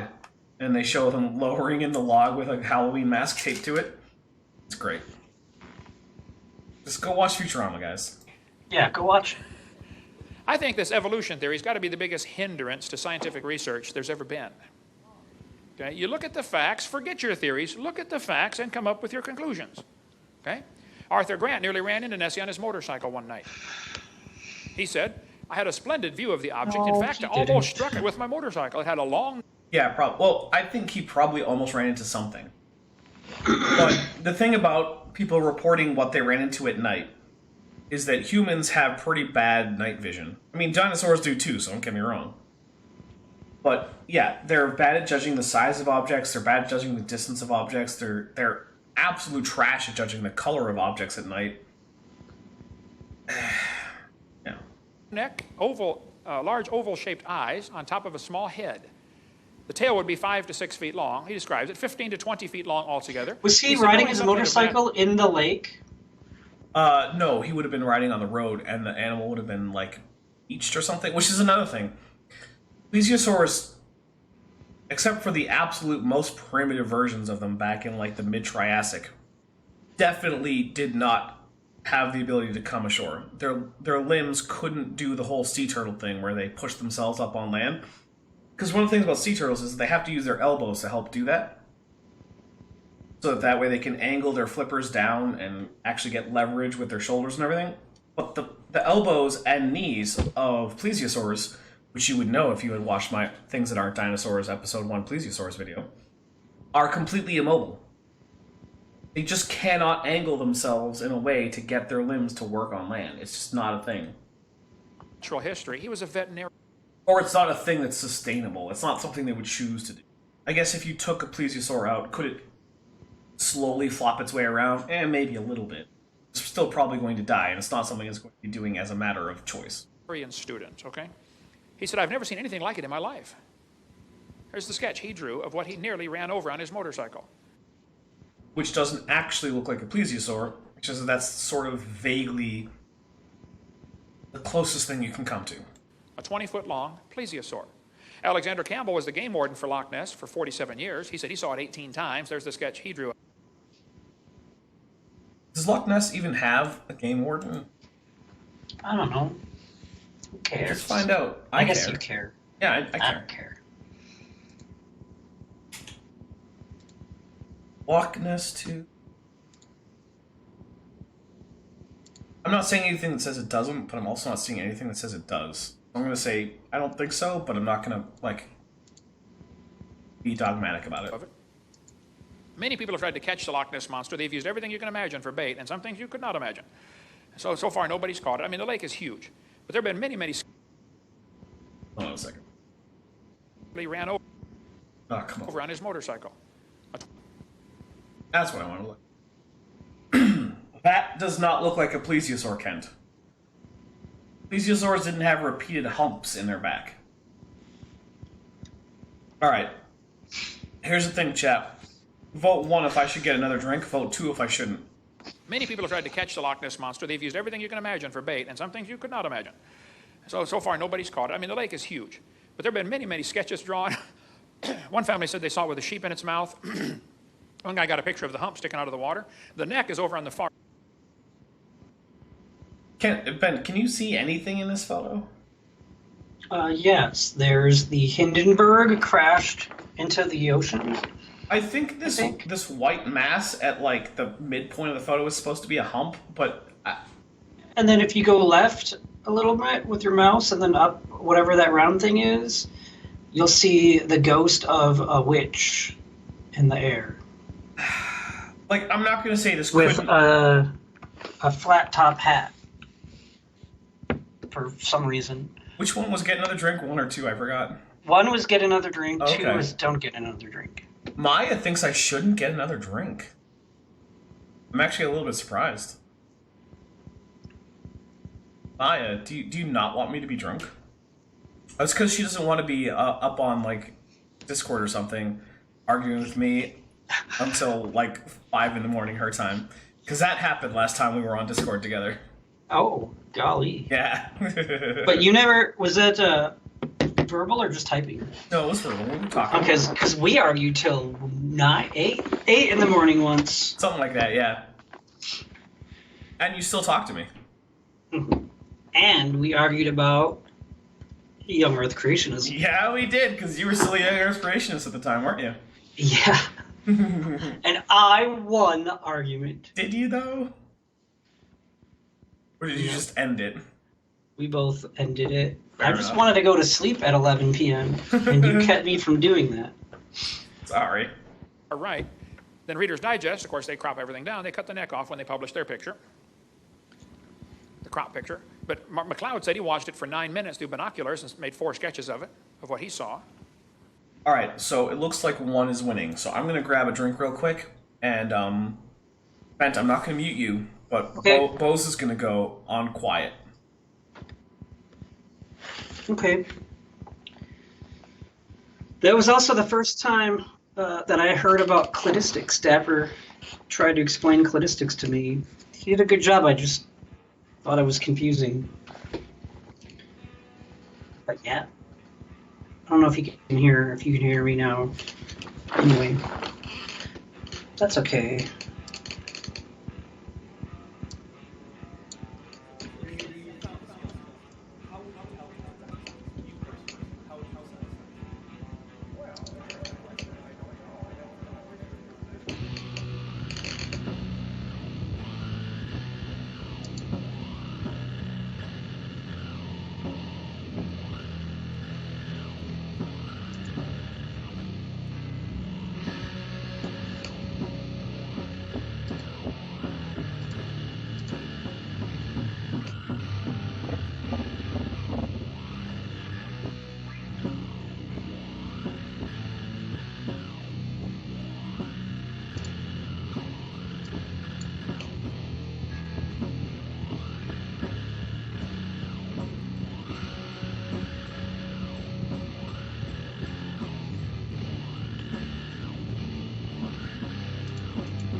Alright, that's enough of that. pretty good song. Yeah, it is a good song. I like that song. But anyway, let's continue on with this nonsense about the Loch Ness Monster. Before I spill my drink, which just slid away from my coaster. Don't spill. Oh, it's because it's got ice on the bottom. Get the ice off. There we go. Okay, here we go.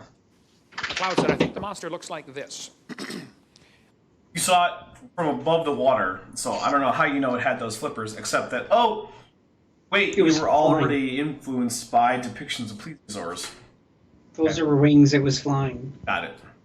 All you got to do is, watch TV programs once in a while where they talk about the Loch Ness Monster. There are thousands of people who will go on record and say, I have seen it. World Book Encyclopedia paid to have a submarine taken over there from South Carolina. Wait, hold on. Programs once in a while where they talk about the Loch Ness Monster. There are thousands of people who will go on record and say, I have seen it. World Book Encyclopedia paid... Okay, so that looks like a plesiosaur, not like a slug? Because that looks more like a slug to me. That's what the head looks like. And that's not a plesiosaur body. Plesiosaurs didn't have a bunch of humps, or at least there's no reason to think they did. It looks like something that I made in Spore once. They have a submarine taken over there from South Carolina, the mini-sub. The guy went down in the water. Hey, it's a yellow submarine. Okay, that's enough. I don't want to get copyright struck. And said that water is so black, I can't even see the front of my own boat. Loch Ness is like a giant mud puddle. You go down in there just a few feet, visibility is zero. You can't see a thing. Japanese put 24 boats, went all the way down the lake and reported they scanned the bottom with sonar, and said, man, this is a deep lake, and it's wrinkled up like a raisin. And there are caves going off to the side. Probably with air chambers, the creature can come up under and, go under inside the mountain and breathe and live in there. What's going to keep the oxygen content in those air pockets up, Kent? Like, really? Like what? Because if it's open to the air, then it's just going to flood. I guess on the right he has a little thing where it's like, oh, it goes above the water line. Okay, fine. One guy got a picture of diamond-shaped flipper underwater. Yeah. You know, the thing is, though, until you put it under heavy post-processing, you can't actually see that. But if you manipulate the photo enough, then you can kind of see a diamond-shaped flipper. Okay? Again, I like how even he put up the little red lines, because it wasn't obvious enough. They thought it was a plesiosaur. Reader's Digest published this picture, and back in '78, picture's right there on the floor, about Nessie with its mouth open. That still doesn't look like a plesiosaur, Kent. Holy crap. It's like, look, it looks like a plesiosaur if you don't know what a plesiosaur is. And I almost said if you're an idiot and don't know what a plesiosaur is, but here's the thing. There's no reason for most people to know this stuff, right? The only reason... Right, exactly. The only reason I go after Kent is because he claims to be an expert on this crap. So, like, look, if you don't know anything about dinosaurs or plesiosaurs or pterosaurs or whatever, don't feel bad. There's no reason for you to. Just don't go around pretending to be an expert on them.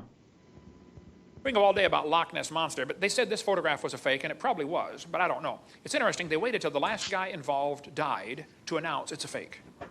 Now how do you check out the truth? No, actually. One of the guys involved said it was a fake before he died, but whatever.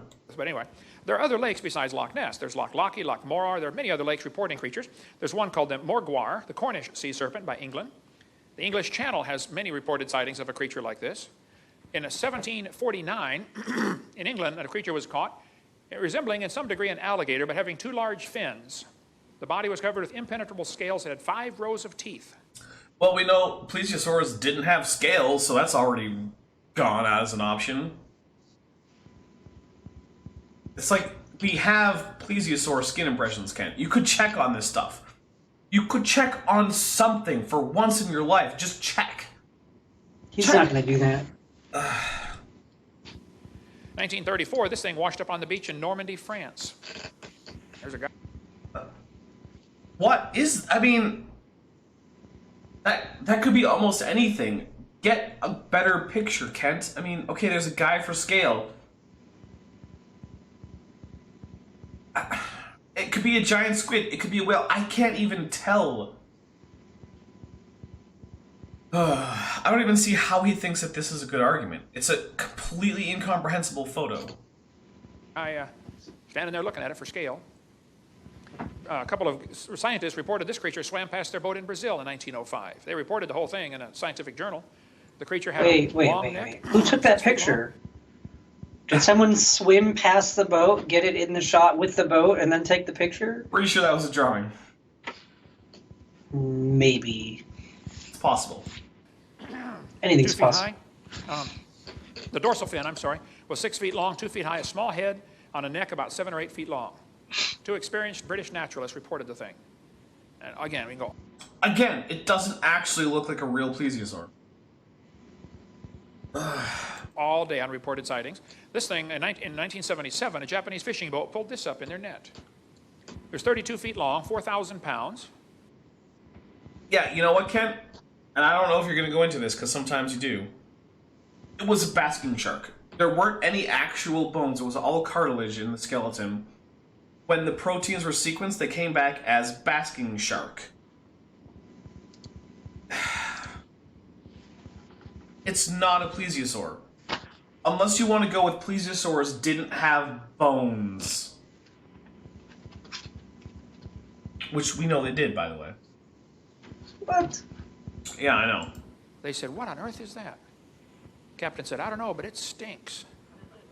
When they set it down on the deck, it broke in half, and pus oozed out everywhere. Fun. So they made a bunch of sketches, took a bunch of pictures, and shoved it overboard.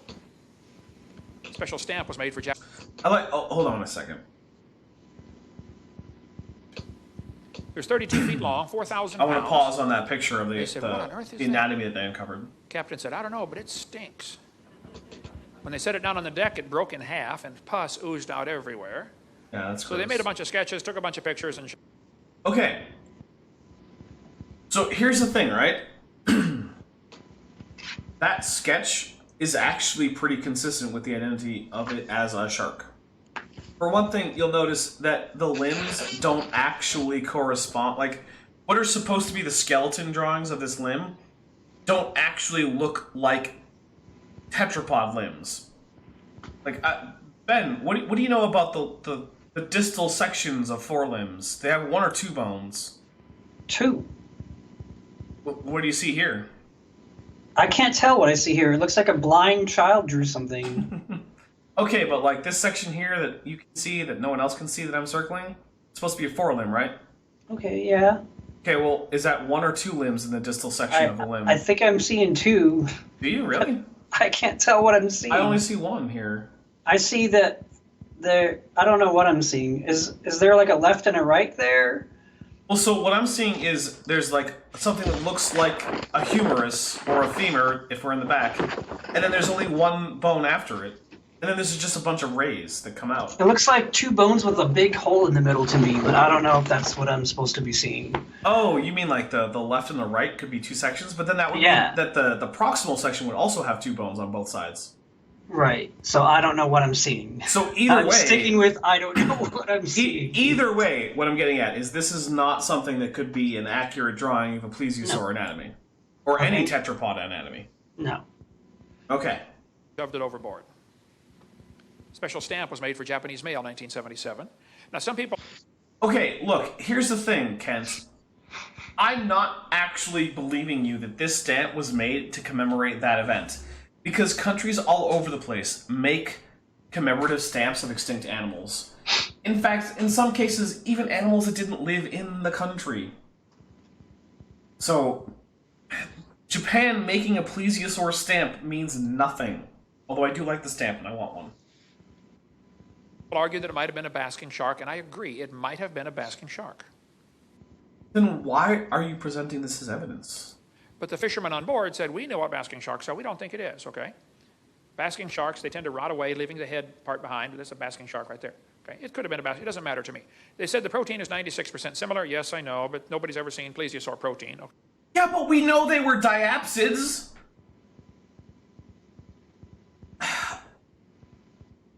Look, here's the thing. One of the actual just brute facts of genetics, right, is that the genetic sequence, or sorry, the protein sequences of animals fall strongly in line with evolutionary predictions. So the protein sequences for diapsids are more similar to each other than they are for anything that's a synapsid, like mammals, right? And if you go even closer, like all bird proteins are closer to each other than they are to, say, crocodilian proteins of similar function. So if you find something and you say, oh, hey, we came up with 96% certainty that this is a basking shark, and it's not a goddamn lizard. And yeah, I know, plesiosaurs aren't lizards, but they're probably archosauromorphs. So it would have been more similar to a crocodile or a bird than it would have been to a shark if it were a plesiosaur. And you don't just get to say, oh, but maybe God made it different that time. Well, then why didn't he any of the other times? Why did he only make it different in a way that would disprove evolution the one time we can't check? Okay, to know what it's supposed to look like. Humans and apes are similar, but have many differences also. Anyway, there's a lot of arguments about that. It doesn't matter to me, but some people get all bent out of shape because they even mention, the Japanese catch of 1977. Yeah, because it doesn't help your case, Kent. Russians report a creature in a lake up there. They call it Mystery of the Lake here. What's up? Oh, sorry about that. I meant to move What are you doing? I meant to move you. What's what is that? Agadaka? It's Barack Obama. Okay. I don't know much Russian, so... I know, we finally got to a language I don't know enough of to read. What looked like a dinosaur washed up on the beach in Russia in 1994. It was 39 feet long. This thing apparently is a doctored photo of a Hey, Kent sounds like me. shark. Somebody with Photoshop, made it look like a plesiosaur, but actually it's a doctored photo. But so be careful. There's plenty of frauds out there, no question. But the existence of a fraud or counterfeit does not disprove the existence of the original. Wait, like Piltdown Man? Kent? Whoops. That you go on about ad nauseum? Or Nebraska Man? You mean the existence of frauds doesn't disprove the entire rest of evolution? Man. If only I had known. Right? In 2004, a bunch of people over in Papua New Guinea reported a creature like a dinosaur, 10 feet tall, with a head like an alligator, or tail like an alligator, a head like a dog, right there on the island in the city of Doesn't actually sound much like a dinosaur, but okay. Kokopo. One lady said she saw it. She ran for her life, seeing a 3-meter-tall creature with a head like a dog and a tail like a crocodile. You can read all about it on the internet about this creature seen just in 2004. Japan reports some of these creatures. The North Island, Hokkaido, reports them, and the South Island down here, Japan. They call it Ishi in Lake Ikeda. In China, there's reported one called USO, Unidentified Swimming Object. Norway has several reported sightings, as do Swedish lakes, a couple of Swedish lakes up there. They call it... So what I'm getting is people see weird stuff in the water. Okay, find a body, Kent. Seriously. Speak Swedish, know how to say that? Stores, Jordan. Close enough, yeah, okay. You don't speak Swedish, do you? You're lying, okay.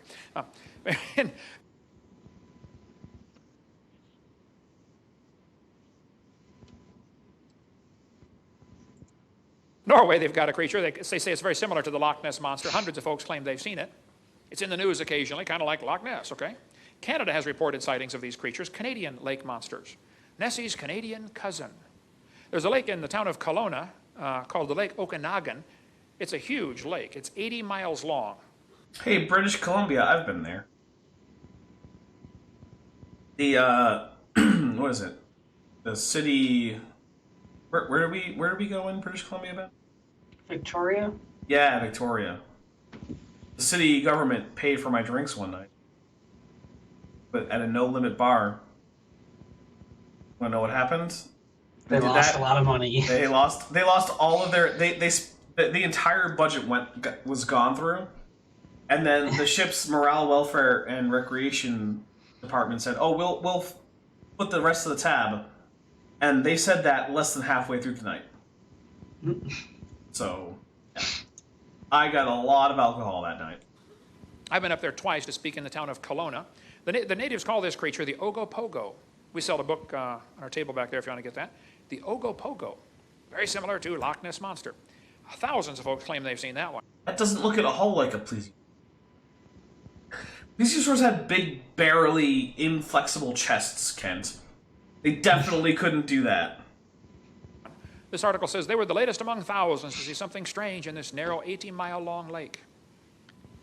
One guy swam the length of the lake and said the thing came up under him, scared him half to death. I got news articles like crazy about this. She said, I saw Ogopogo twice, this woman says. I interviewed John Caruso. He and his family were sleeping in their boat on the lake. They're camping out on the lake in their big boat. And something bumped the bottom of their boat and woke them all up in the middle of the, early in the morning. They went out and saw 2 Ogopogos swimming across the lake. He went back, grabbed his camera. By the time he got it, it was, pretty far away, but he gave me a copy of the video footage of what he saw at about, quite too far away to make out the details. But he said, look, Brother Hovind, I saw the Ogopogo. Many, many folks will go on record and saying, I have seen it. There's one in Cadborough Bay, British Columbia. There's a book about that if you want to read more. A baby caddy was found in... Again, doesn't look anything like a plesiosaur. I mean, at least some of your eyewitness accounts looked slightly like a plesiosaur for Loch Ness. But none of these do. So even if they're reporting real creatures, they aren't plesiosaurs. Inside the stomach of a sperm whale. They say it has a short pointed front flippers and a long-necked beast with a horse-like head. One guy caught a baby one with his dip net, drew a sketch of it before he released it. He didn't know what it was, so he let it go. Well, that's convenient. You just let it go. I guess, it's an amazing scientific find that would revolutionize modern biology, but whatever, it was a baby, so I let it go. Well, that's convenient, because what that means is you don't have any actual evidence, Kent. All you have is the sketch of some rando. That, by the way, it looks like something I would have sketched in, 6th grade. I interviewed this guy for an hour. These 4 guys were fishing in Canada when a creature chased their boat off Cape Sable Island, Nova Scotia, when I was preaching up there. It happened in 1992 when I met him. He said he was 67 when... By the way, welcome to the stream, Lestron. Lestron is one of my D&D players. What? Yeah, so he gets to see me outside of this context. When we play Dungeons & Dragons. this happened, he'd been fishing out there since he was 5. He said this 40 to 50 foot long creature chased their boat for 1 to 2 miles. He said the neck was 2 feet thick and 8 to 9 feet long. It had 9-inch diameter eyes. He said they were 6 miles south of Cape Sable Island. He said, I don't want to see it again. That's what he told me. This thing washed up on the beach in Newfoundland. Sometimes big blobs wash up. Sometimes it is whale skin, actually. Sometimes it's whale blubber, which is what I'm going to go ahead and guess that is. The whale dies, gets eaten, and the layer of blubber, washes up. Sometimes it's a basking shark. Parker Cove, this thing washed up in Parker Cove, Canada. I talked to many folks who said they saw it. Yeah, I'm going to say that's a shark. A lot of people went and analyzed it. I don't think it's ever positively determined what it is. It might have been a basking shark, but nobody knows positively. But it's That's a whale? gone. People cut pieces off it. The vertebrae do tend to look like shark vertebrae instead of any other kind.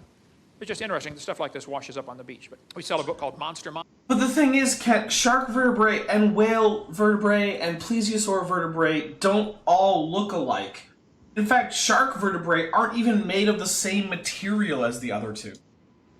Like, you can't just mix these up. Monster I know. North American. We need a Lake facepalm monsters. oven mitt. Lake monsters and sea At the very least, we need a Dapper Dino pillow. serpents. A good book by Lauren Coleman, who is a cryptozoologist, but also an evolutionist, okay? I debate nothing. I interviewed Jacques Boisvet for 3 hours. He collects sightings of the Lake Memphremagog creature between Vermont and Quebec, Canada. Hundreds of folks claim they've seen something.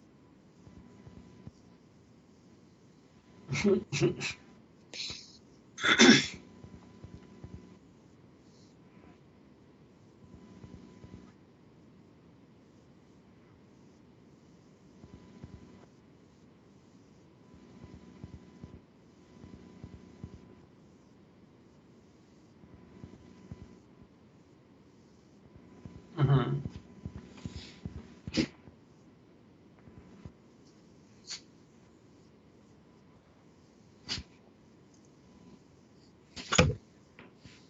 Oh, I didn't have a pillow, so I hurt myself.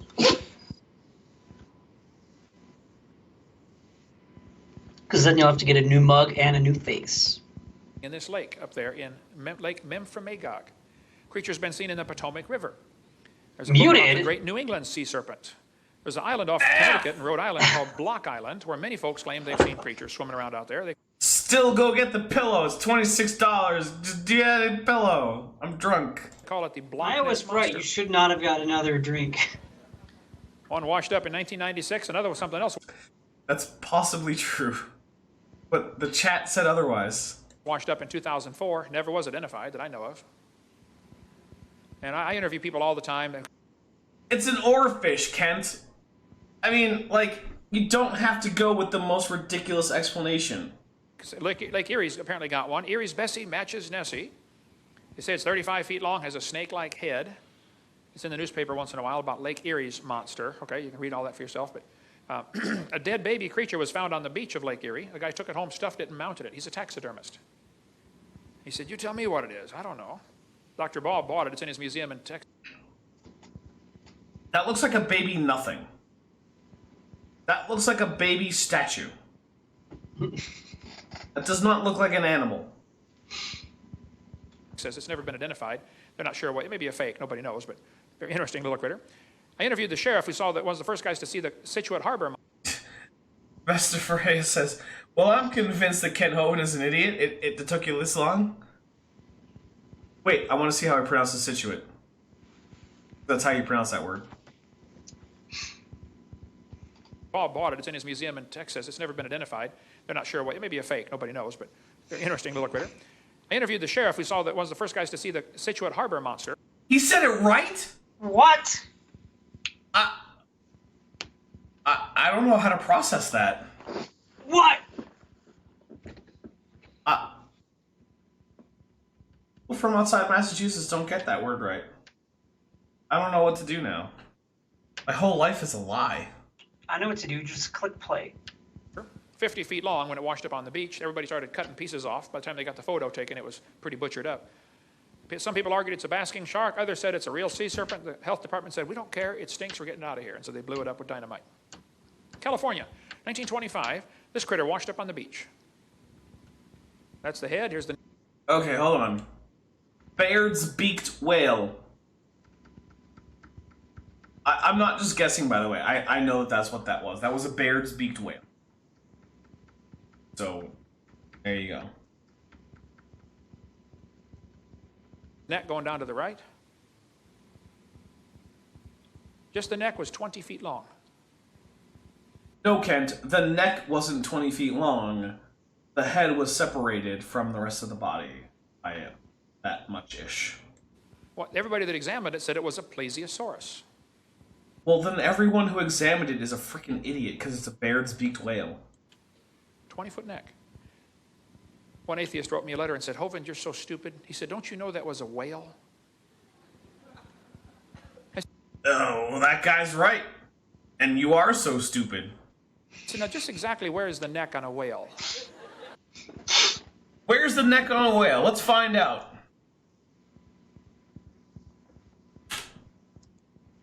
Let's get a whale skeleton.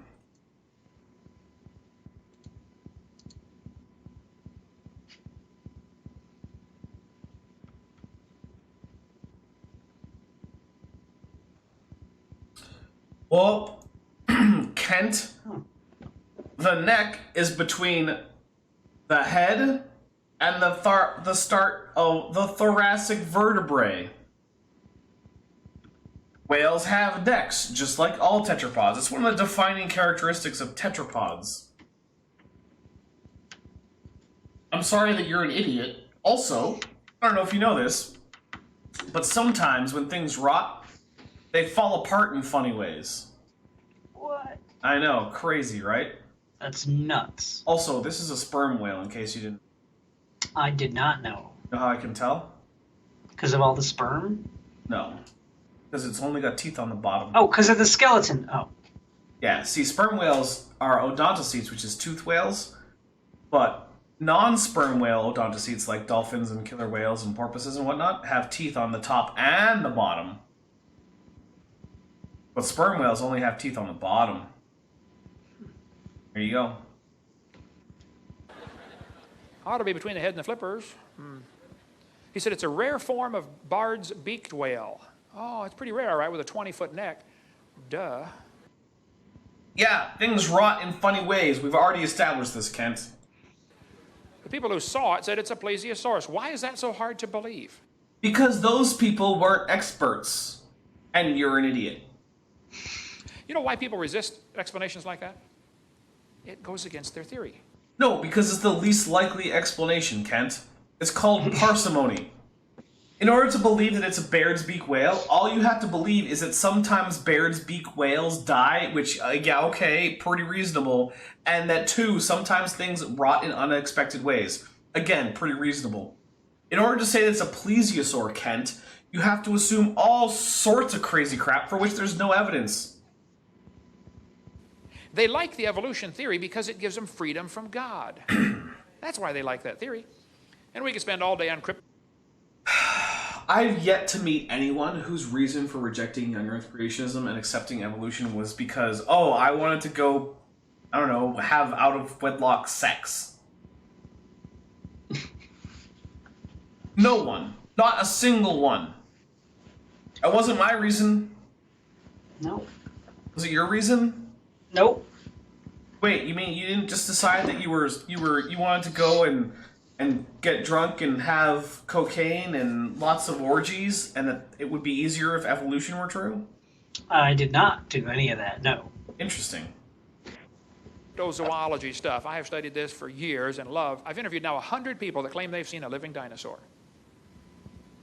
In New York, 1969. Kent, you could have interviewed 1 million people who said they'd seen a living dinosaur.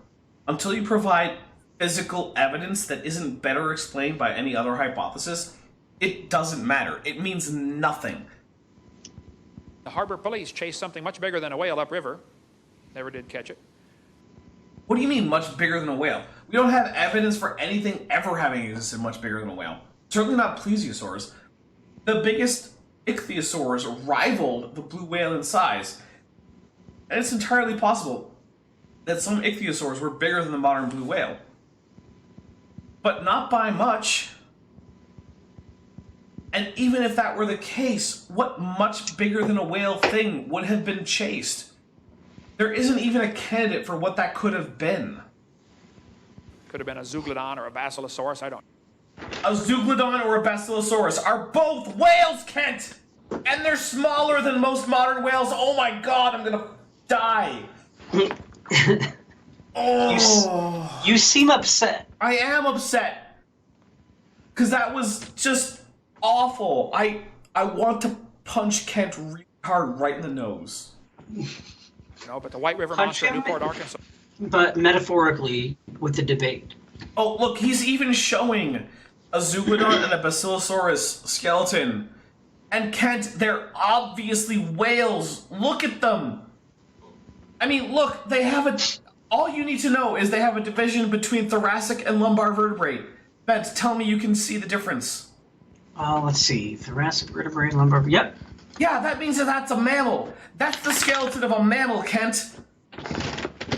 That is a whale.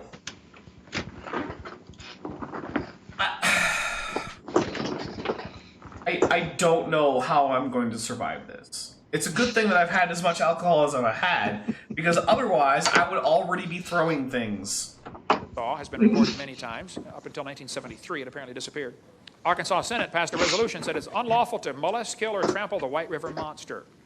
Off the coast of Jupiter, Florida, something's been seen similar to a dinosaur swimming in the ocean out there. You can read. The only dinosaurs that I know of that swim in the ocean, Kent, are things like penguins and cormorants. And I guess pelicans, that's what I was looking for.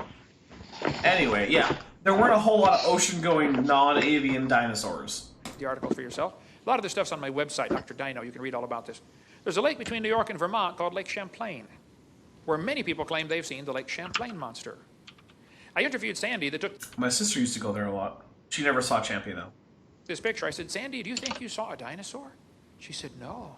I know I saw a dinosaur. Well, then Sandy's an idiot, because what you're picturing there, even if it's real, isn't a dinosaur. She and her husband and 2 kids watched it for 10 minutes. Okay, I want to be honest. That doesn't make Sandy an idiot. It makes her ignorant of what a dinosaur is. And like I've said many times, there's no reason for most people to know the technical definition for these things. Kent should know, though. Yes, Kent for sure 58 people has on no the- excuse for not knowing these things. Right. Ethan Allen, which capsized earlier a couple months ago, some people think they all ran to one side to see something and flipped the boat over. I don't know, maybe it's just too many Twinkies, but the captain on board back in 890, What? Twinkies? Whatever. Yates said, if you think what I saw was a fish, it weighed 3,000 to 5,000 pounds. Oh, you put it on a scale, did you? Mm-hmm. I find that hard to believe, Mr. Whoever you are, unnamed source from Discover, April 1998. The Bible talks about He the probably dragons, just weighed the water it displaced. Oh yeah, I'm sure that was easy. the waters. He shall slay the dragon that is in the sea. In Pensacola, where I live, 4 or 5 Well, where you lived until your son kicked you out, right, Kent? teenagers went scuba diving back in 1962. One survived the trip. No, Illuminati Don says Kent knows he doesn't care. He doesn't. I showed that in my debate with him. Because whether or not he cares, in the context of that debate, it would have behooved him, for purposes of just his own personal credulity with his followers, to give an actual technical definition of what a dinosaur is. He failed to do so badly. So he does not know what a dinosaur is. He has no idea what a dinosaur is.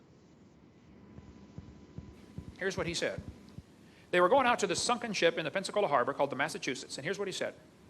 I've got tons of stuff on this. He said, we were in an Air Force rescue raft bound for a sunken ship a few miles off the coast. Midway out, we were caught in a storm and dragged out to sea. When the storm cleared, we were in a dense fog. We began to hear strange noises like the splashing of a porpoise and a sickening odor like dead fish. The noise got closer to the raft, and I heard a loud hissing sound. Out in the fog, we saw what looked like a long pole about 10 feet high sticking up out of the water. Okay, so hold on. What we've got so far is there was something sticking out of the water in the fog that made hissing, clapping sounds and smelled bad. That's pretty darn vague, but let's see how this goes. On top was a bulb. Sounds like my that bent in ex. the middle. Oh, ha ha ha ha. Wait. Oh, it doesn't. No, it doesn't. And went under. It appeared several more times, getting closer to the raft. The silence was broken once again by something out of the fog. I can only describe it as a high-pitched whine. We panicked. All 5 of us put on our fins and went into the water. Keep together and try for the ship, I yelled. After we got in the water, we got split up in the fog, and from behind I could hear the screams of my comrades, one by one. I got a closer look at the thing just before my last friend went under. The neck was about 12 feet long, brownish green and smooth looking. The head was like a sea turtle, except more elongated. The eyes were green with oval pupils.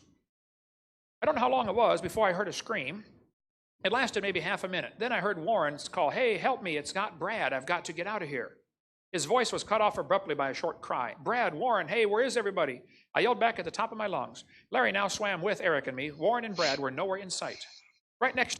So one of the problems with this is that long-necked plesiosaurs were highly specialized piscivores, means fish eaters. And they could not have preyed effectively on anything the size of a human.